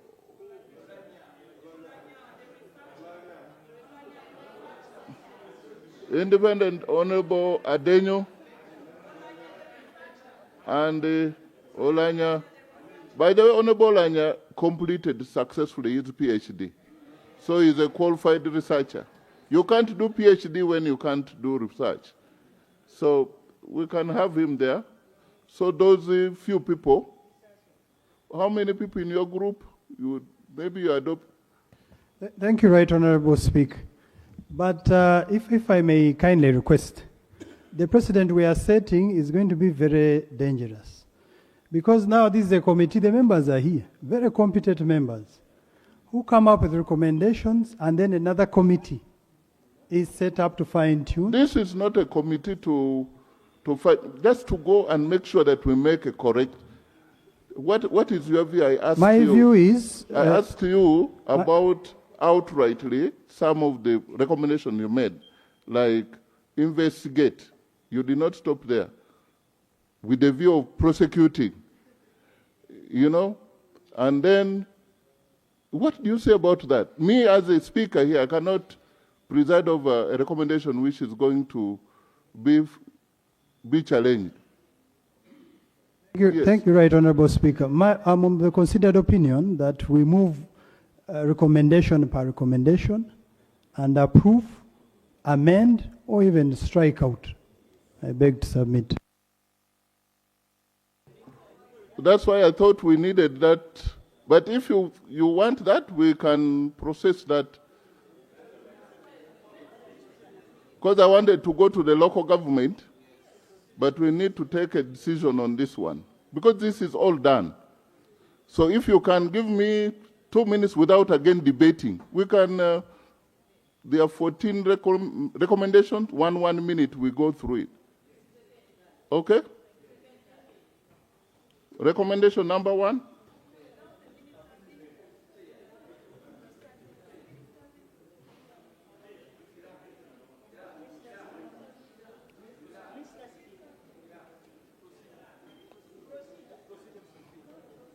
Procedure by the Prime Minister. Right Honorable Speaker and members, I'm raising on a procedural issue. Parliament was complaining that sometimes you make recommendations and sometimes the executive does not implement them. Some of the reason is we do it in a kangaroo manner. Now, the minister has not put his input. And he's the one who is supposed to implement all that we are recommending. And we are asking for just some little time. We are here. We shall come back. We are members of the same house. Right Honorable Speaker, are we proceeding very well?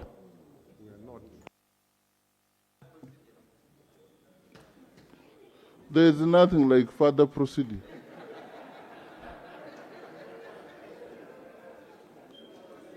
Because I think there's tension here.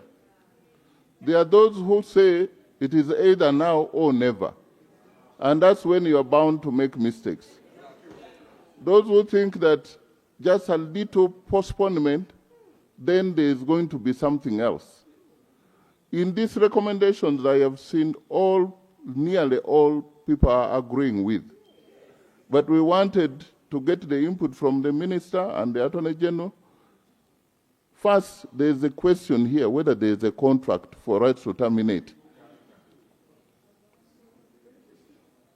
And the chairperson said the contract is reference to article and the general clause conditions of the contract, a paragraph which I have not been able, I don't know whether you've looked at it. Only that. 2, there are others which do not need any minister. Would you not want to run the expressway, the toll? That recommendation 2. 3 is by URA. 4 by Minister of Works takes over. You don't want to take over Minister of Works?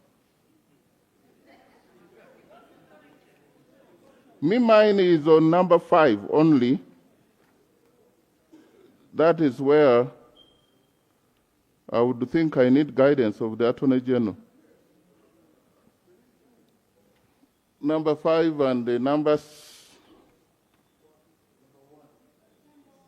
and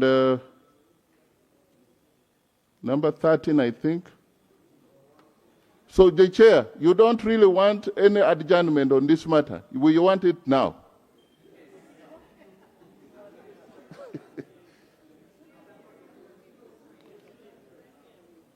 Prime Minister, when are you ready? With your minister? Something small?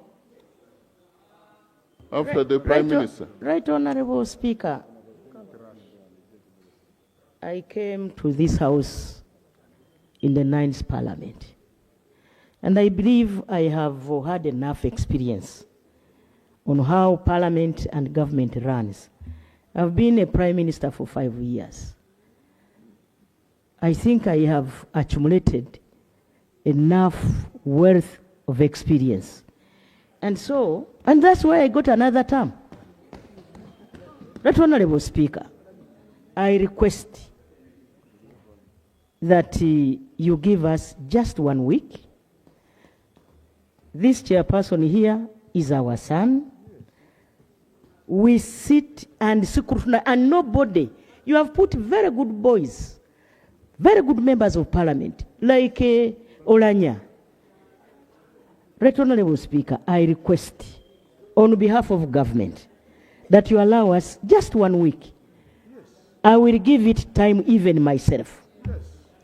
And we come here produce work that can be acted on and implemented. Right, Honorable Speaker, 1 week is enough. We don't have 1 week because we shall be going for recess. Can we do this on Thursday? We do this on Thursday. That's processing close by close. Yes, Lop? Mr. Speaker, you see, ultimately, and I do hear the Prime Minister, I like the commitment because in the past you have not acted on reports that we have passed here. Now there's commitment and we are going to follow up.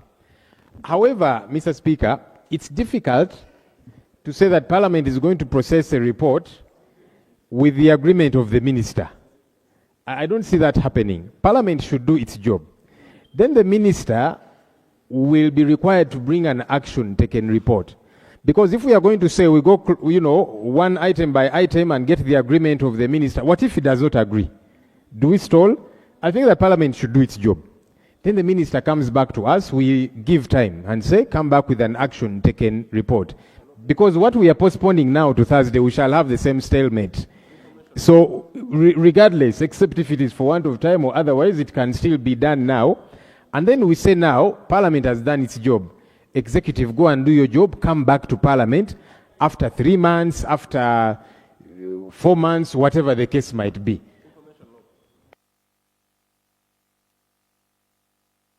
Minutes, I don't know what you really want, but Rule 229 gives you opportunity to report back. I want to make a decision on this matter that on Thursday we shall process it. Because what you are postponing today, it will not even work on Thursday. Yes. Next item. Statement by Minister on the fight against corruption in local governments. Honorable Minister of Local Government.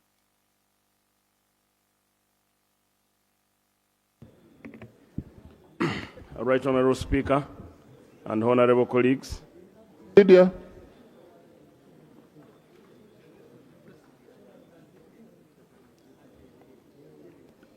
And you, Right Honorable Speaker. Have you been in the House? Yes, please. Okay. Right Honorable Speaker, I rise on the point of procedure under Rule 237. Sub-Rule 1, an official report. It states, the clerk shall be responsible for ensuring that all plenary proceedings are reported word for word, and that an official report of the proceeding is published as soon as possible after each sitting. Right Honorable Speaker, on the 20th of this month, I raised a matter and a matter of urgent importance. However, the record stated in the report of Parliament provided action point to be implemented in Kwania district, and yet the affected people were in Amolata district. And the road that I mentioned, the report stated in Kabera Maido, and yet it's supposed to be Ochero Achengreny Road. Right Honorable Speaker, is it procedure right? Thank you. Is it procedure right that they record wrongly and put in the report of Parliament? The clerk, we shall look at the Hansard and we verify. So is that the procedural question?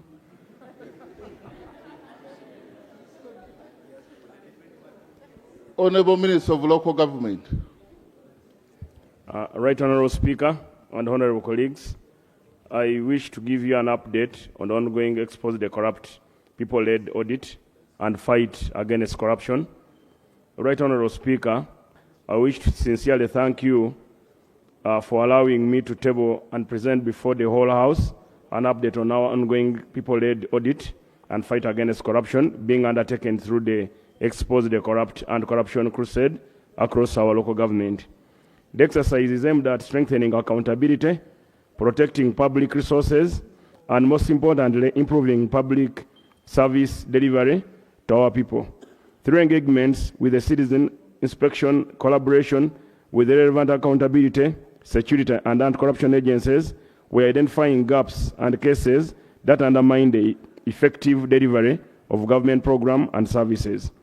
I wish to extend my special appreciation to the Minister of State, of Local Government, and the anti-corruption agencies who are supporting this effort led by the State House Anti-Corruption Unit, which is led by General Isoke, the Internal Security Organization, the Inspectorate of Government, the Director of Public Prosecution, the CID, and all the other professionals who are giving us a hand. There is a commitment. Commitment has been very instrumental in ensuring that credible concern raised by citizens receive the necessary attention and follow up. To emphasize on the emphasis, this is not a personal fight against individual. It is just for accountability and for the betterment of Uganda. Our objective is not to witch hunt anyone, but to ensure that public resources are used to their intended purpose and that citizens receive the services they deserve. This is not a fight belonging to only revolutionary heroes like General Museveni, nor the new generation led by Mohozi. It is a national cause that requires every Ugandan institution and leader to participate actively. As members of parliament, we have a particular responsibility because we represent the very communities affected by the quality of public service delivery. I therefore call upon all honorable members to actively participate in this effort in the constituencies and areas where we operate and represent our people. Let us collectively expose corruption, demand accountability, protect public resources, and ensure that our schools, health centers, roads, bridges, local government, and other public institutions deliver effectively. The ultimate measure of this campaign should not simply be the number of officials investigated or interdicted. Our success must be measured by the better service, strong institutions, responsible leadership, and an improved quality of life for our people of Uganda. I once again wish to thank you, the Right Honorable. Before I give you the detail, it is about personality. It's not about. It's about public service. It's not about settling scores. It's about protecting public resources. And it's not the fight of a few. It is a fight which every Ugandan must participate. So a brief look at on the areas that we have covered, Right Honourable Speaker and Honourable colleagues. We launched the campaign on 8th July, exposed the corrupt national campaign, phase 1. We started with Jinja, continued to Bulambuli, Mbale, Namisindwa, and Mbale City. In phase 2, we covered Greater Masaka, focusing on Masaka City, Masaka District, Sembabule, Rakai, and well, phase 3, we have proceeded to Mbarara City, Buweju, Mitoma, and Isinjiro. Then we have also extended our movement to Pakwach, Maracha, and Moyo. Last weekend, we were in Renzo, the sub-region, where we covered Bunyangabo, Kasese, and Bundubujo. Methodology. The campaign and investigations are conducted using documentary review, interviews, site visits, audits, and barazas. To ensure thorough and comprehensive campaign and investigation into the issue of corruption, I requested for technical support from the relevant ministries and departments and agencies to back up the exercise, and this includes the State House Anti-Corruption for lawyers and detectives, Office of the Directorate of Public Prosecution for prosecutors to ensure we collect the right files so that we don't just collect and take people to court, but we need to have the right file management. Minister of Works, Transport and Minister of Works and Transport for engineers and lab techs who are taking samples of some of the shoulder works done. Police and CID in respective districts, and detectives. Minister of Local Government has a structure right from LC1 to the top, but some of the veins had blocked. So we are trying to awaken those veins so that they do the right thing that they are meant to do. Then creating national awareness in fight against all forms of corruption in our local government. Together with other anti-corruption agencies, conducting swift investigation and prosecution for offenders in public interest. Understanding the policy gaps and indicating bottlenecks in the fight against corruption for discussion in cabinet and in parliament.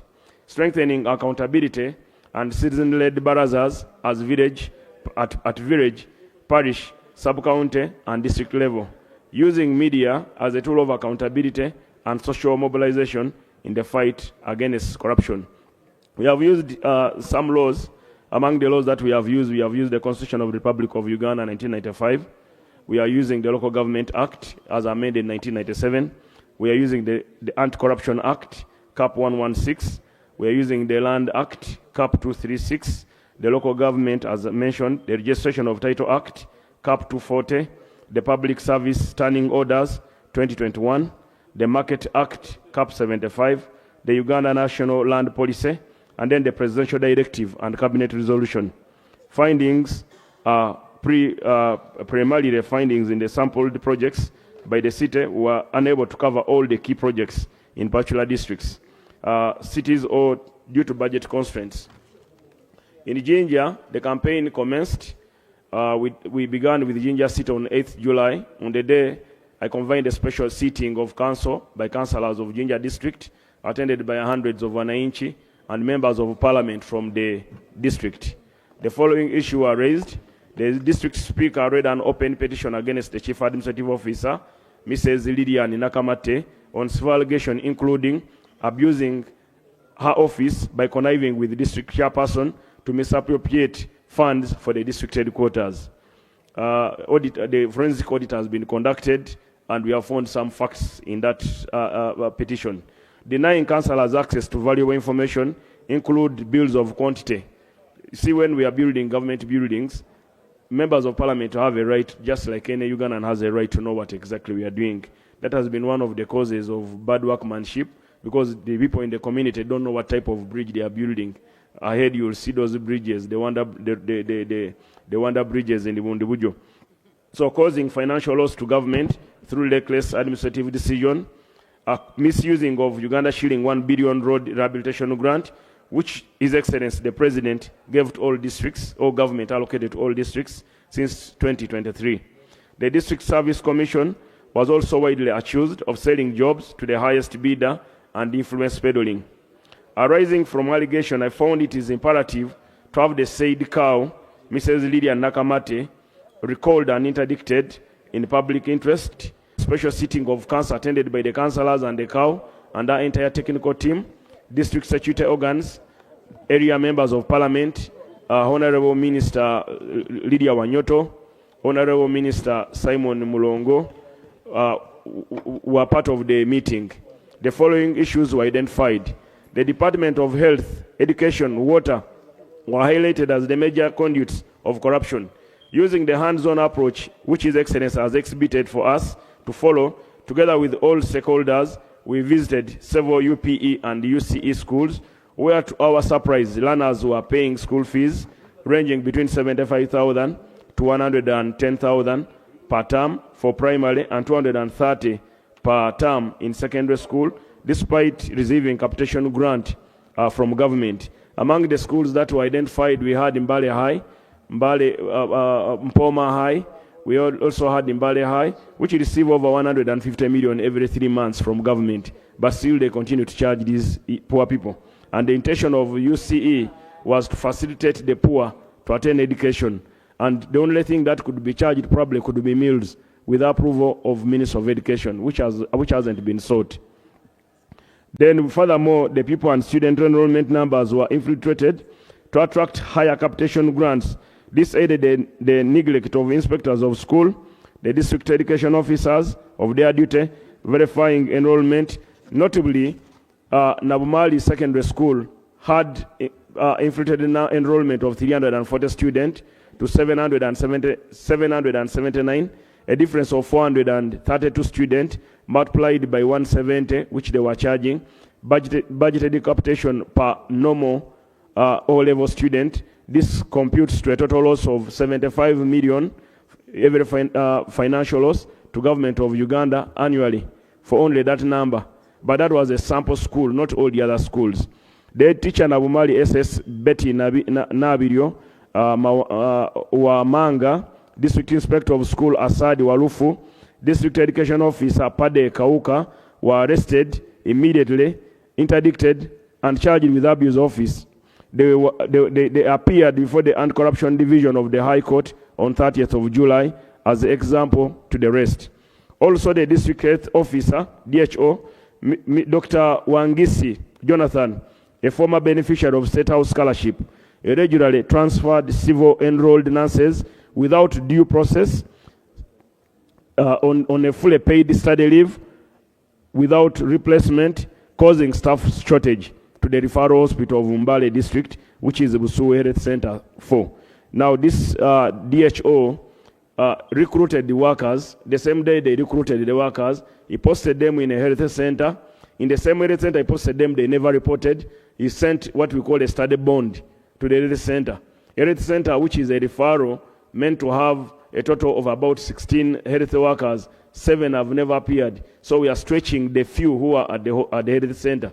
When we asked him, he told me that, you see, Honorable Minister, this is allowed as per public service, but you cannot post people in a station and again on the same day give them a bond before even they register. And then you are overstretching, and yet you have so many health centers. why couldn't those health workers be distributed so that the main hospital of Mbale district is not affected? So investigation were conducted against him. We also went to Naiku Health Center, where we found 5 critical staff were absent. And at Naiku, we found a gate man who's also a compound maintainer, administering patients, putting cannula on patients. Yes, and when the community was asked, they said he's the most kind, most helpful community person who has been supporting them when doctors are not on duty. The clinical officers who are 2 in that health center, none of them was present. When we dug deeper, we found the 5 health workers don't really work there because we saw the schedule for the next day and for the entire week. They are marked as present. How can you be present tomorrow before even tomorrow reaches? So they are marked their schedules. Same was also in Busui Health Center. So the DHO was interdicted, brought to anti-corruption court. He was charged. He caused the financial loss of every financial year. For the last 2 years, he did that, of 274 million, only in 2 health centers, a sample of 2. But there are more health centers. Due to resources, we could not cover all those health centers, but there are more of such ghost doctors and nurses. So we estimated the study leave cost Uganda 472 million, just in those 2, in one health center of the 5 cost Uganda 275 million. Those are on 2 samples. In Bunyangu Parish, Bufumbo sub-county, Mbale district government dispersed 2.6 billion in 6 phases from 2021 to increase water distribution, build tap stands, water dams, and funded the beneficiary communities in Bubyangu, Bufumbo sub-county. With my own site visit, they have never received the water, and the taps in towns like Jiwa and all these in Bungoko Central, we found those taps, Bungoko North, those taps were dry. No single water, but money was spent, and the last disbursement of 221 was also paid 2 weeks ago. So Simon Peter Wandera was arrested, interdicted. His file is still with the DPP pending approval, pending forensic audit. Number 7, an inspection was also conducted on the 6-kilometer Bukingara Budwara Road in Budwara sub-county, accompanied by Bungoko Central MP Muhamudu Masaba, Bungoko North MP Shafiga Wanyenye. The road, which residents found impassable, had been budgeted for 300 million. The Minister of Works Transport Engineers, after an engineering audit, found no work were done on the road. The district engineer, Robert Nashimoro, was subsequently arrested, interdicted, and his file submitted to DPP for pursuit, who has directed further inquiries. The DPP has said we need to have further inquiries. So those are some of the challenges we get on ground.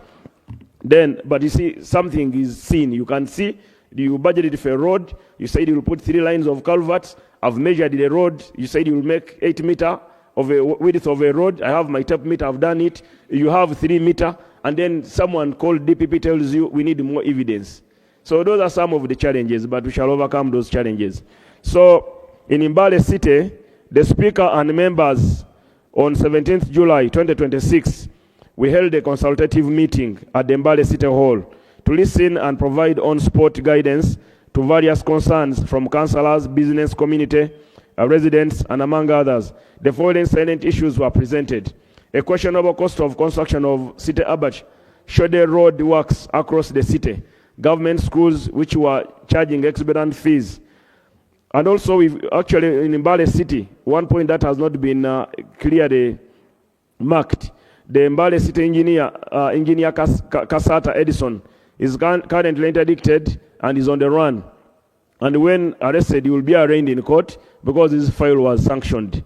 Our field visit to secondary schools in Mbale City, namely Nkoma Secondary School, Mbale High School, revealed indeed, despite receiving capitation grants from government, they levied compulsory school charges or school fees ranging between 335,000 per term to 443,000 for each student, of which for each of the schools sampled. This is contrary to Section 9 and 10 of the Education Act.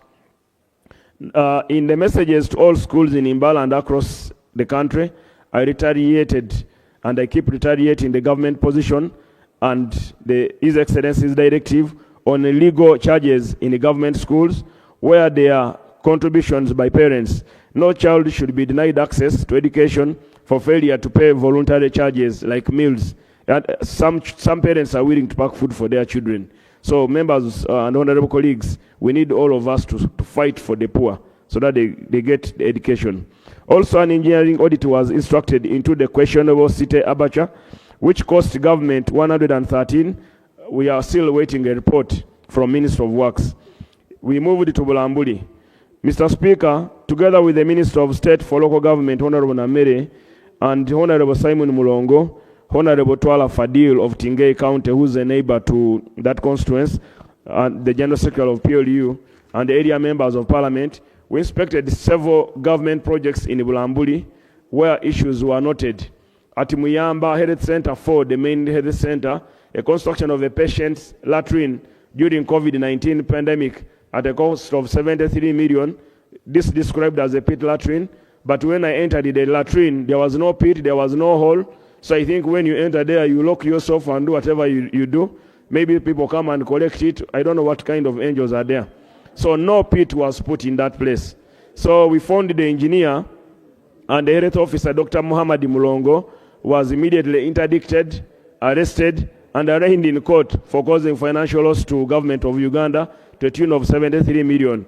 He appeared before the Anti-Corruption Court on 17th July 2026.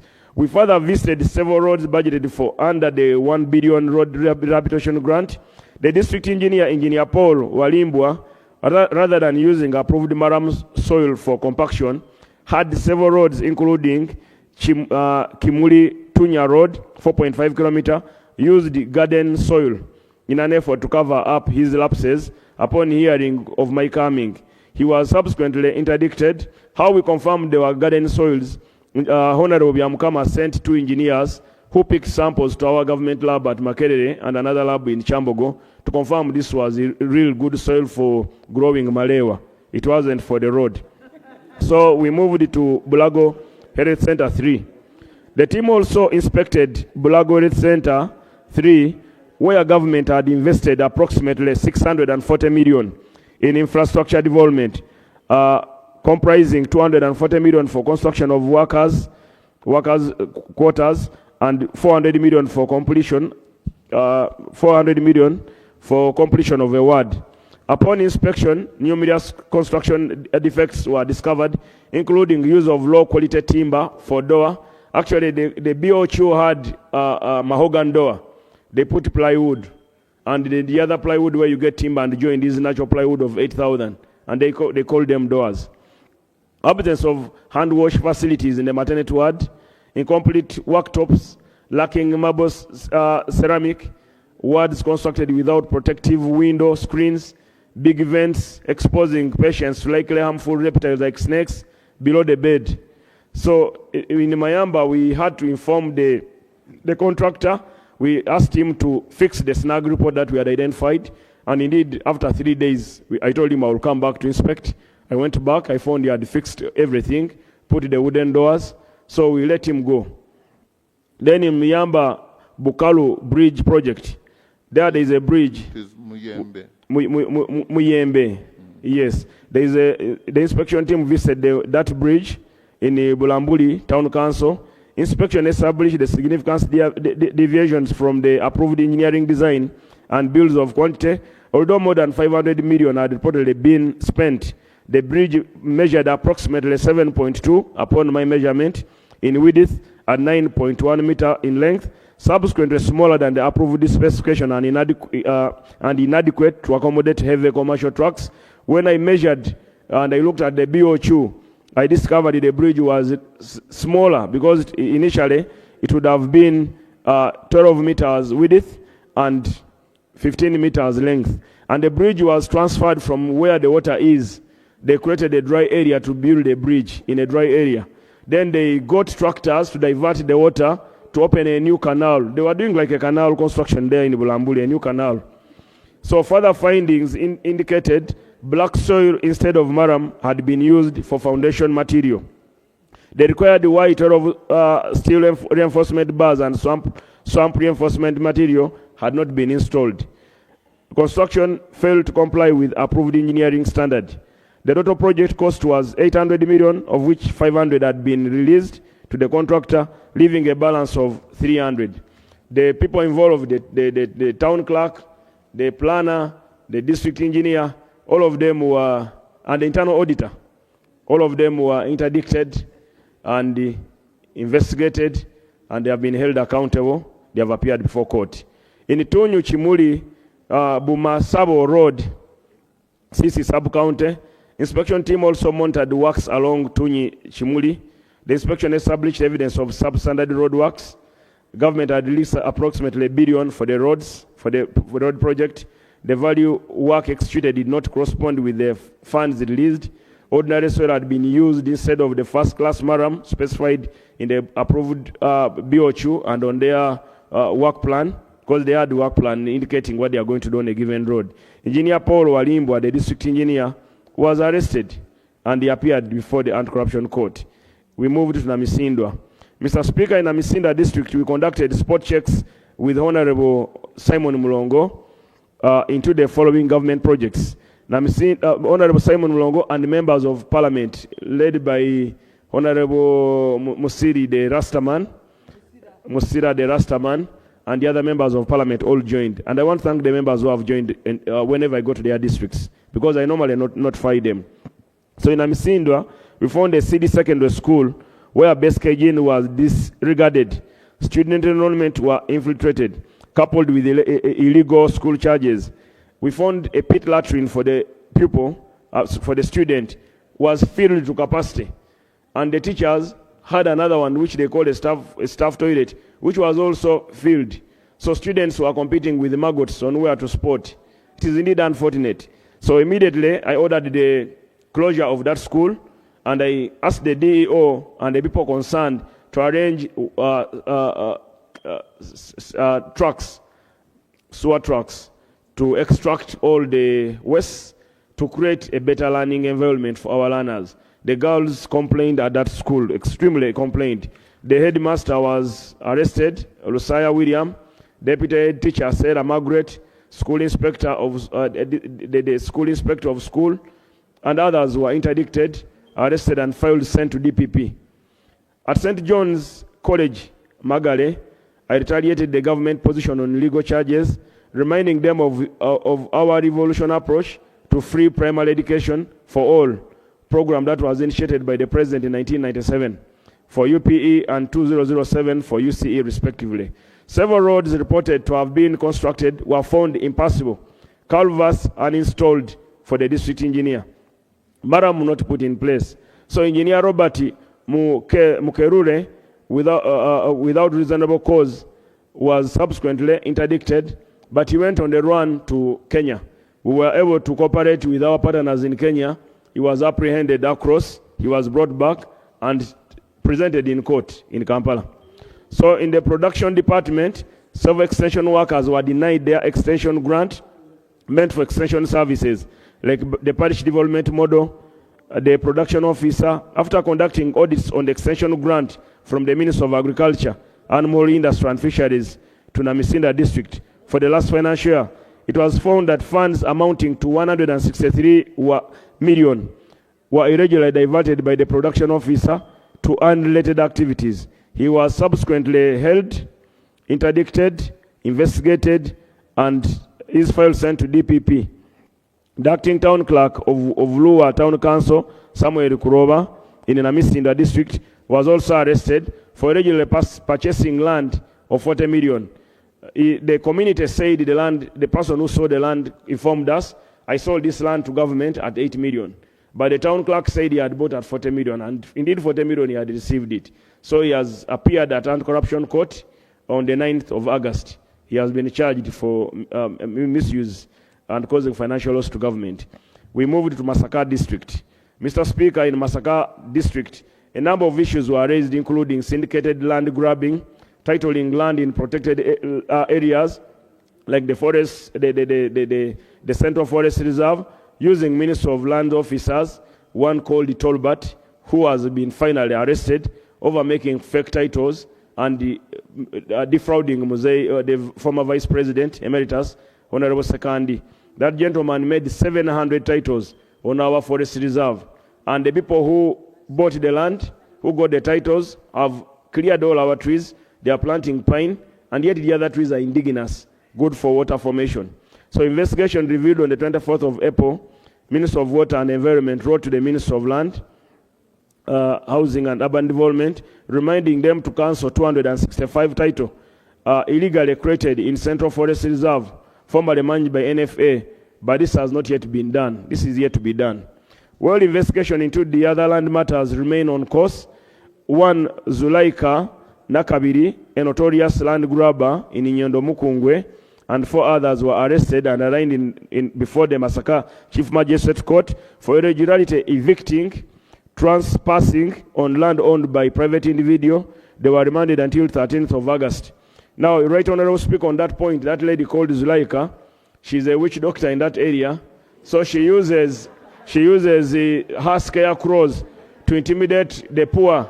She found one widow, removed the widow from her house, and told the widow that this is my house. She put windows and put a tenant.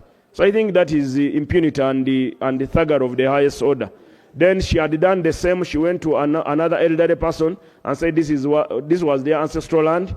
So removed the woman from her garden, burnt her house. Then she put a shrine on that land there in Masaka. In Masaka here in Nyendo. So after collecting, harvesting coffee, when I reached, I asked the police of Masaka, why haven't you arrested this woman that we fear entering her compound? I said, where is the compound? Let's go there. I'm covered by grace, by the blood of Jesus Christ. So we entered the compound. We picked her, took her. To my surprise, this very woman called Zulaika, she had 5 sanctioned files. 5 sanctioned files of different crimes. And she had never been appeared in court. Because when she grabs land, she sells people's land, gets money to manipulate around the system. That impunity and the people who are holding the file have been referred to the IGP, the police disciplinary, so that they are removed from the force. We should not have such officers who frustrate the poor. So those ones have been sent, and I'm following up on that case. I've also briefed the Honorable Minister, Professor Ephraim Kamuntu, to ensure that those officers are not only transferred, but they are removed from the force. We should not subject and oppress the poor using witchcraft or using power of office, the power that we hold. So now that lady has been sorted. Connected to the above, the senior land officer at Emzo Masaka. Did you say she's in cells? Yes, she was remanded in Masaka. She was remanded by Masaka Chief Magistrate Court. So we put back the owners. The evil spirit didn't remove her from the cell? Totally nothing. But you see, this is what they were telling us, that we all fear her. So we said, I will not fear her. I will not fear her. We removed her, and everything is normal. Connected to the above, Right Honorable Speaker, the senior land officer at the Emzo Masaka, Colbert Ziwata Amale, was apprehended on 12th August 2026 for conspiracy to defraud and several allegations of illegal titling of our own land, the government land, including land belonging to Muzei Sekandi. He made the titles on Muzei Sekandi's land in Chana Mukaka, the land which measured 70.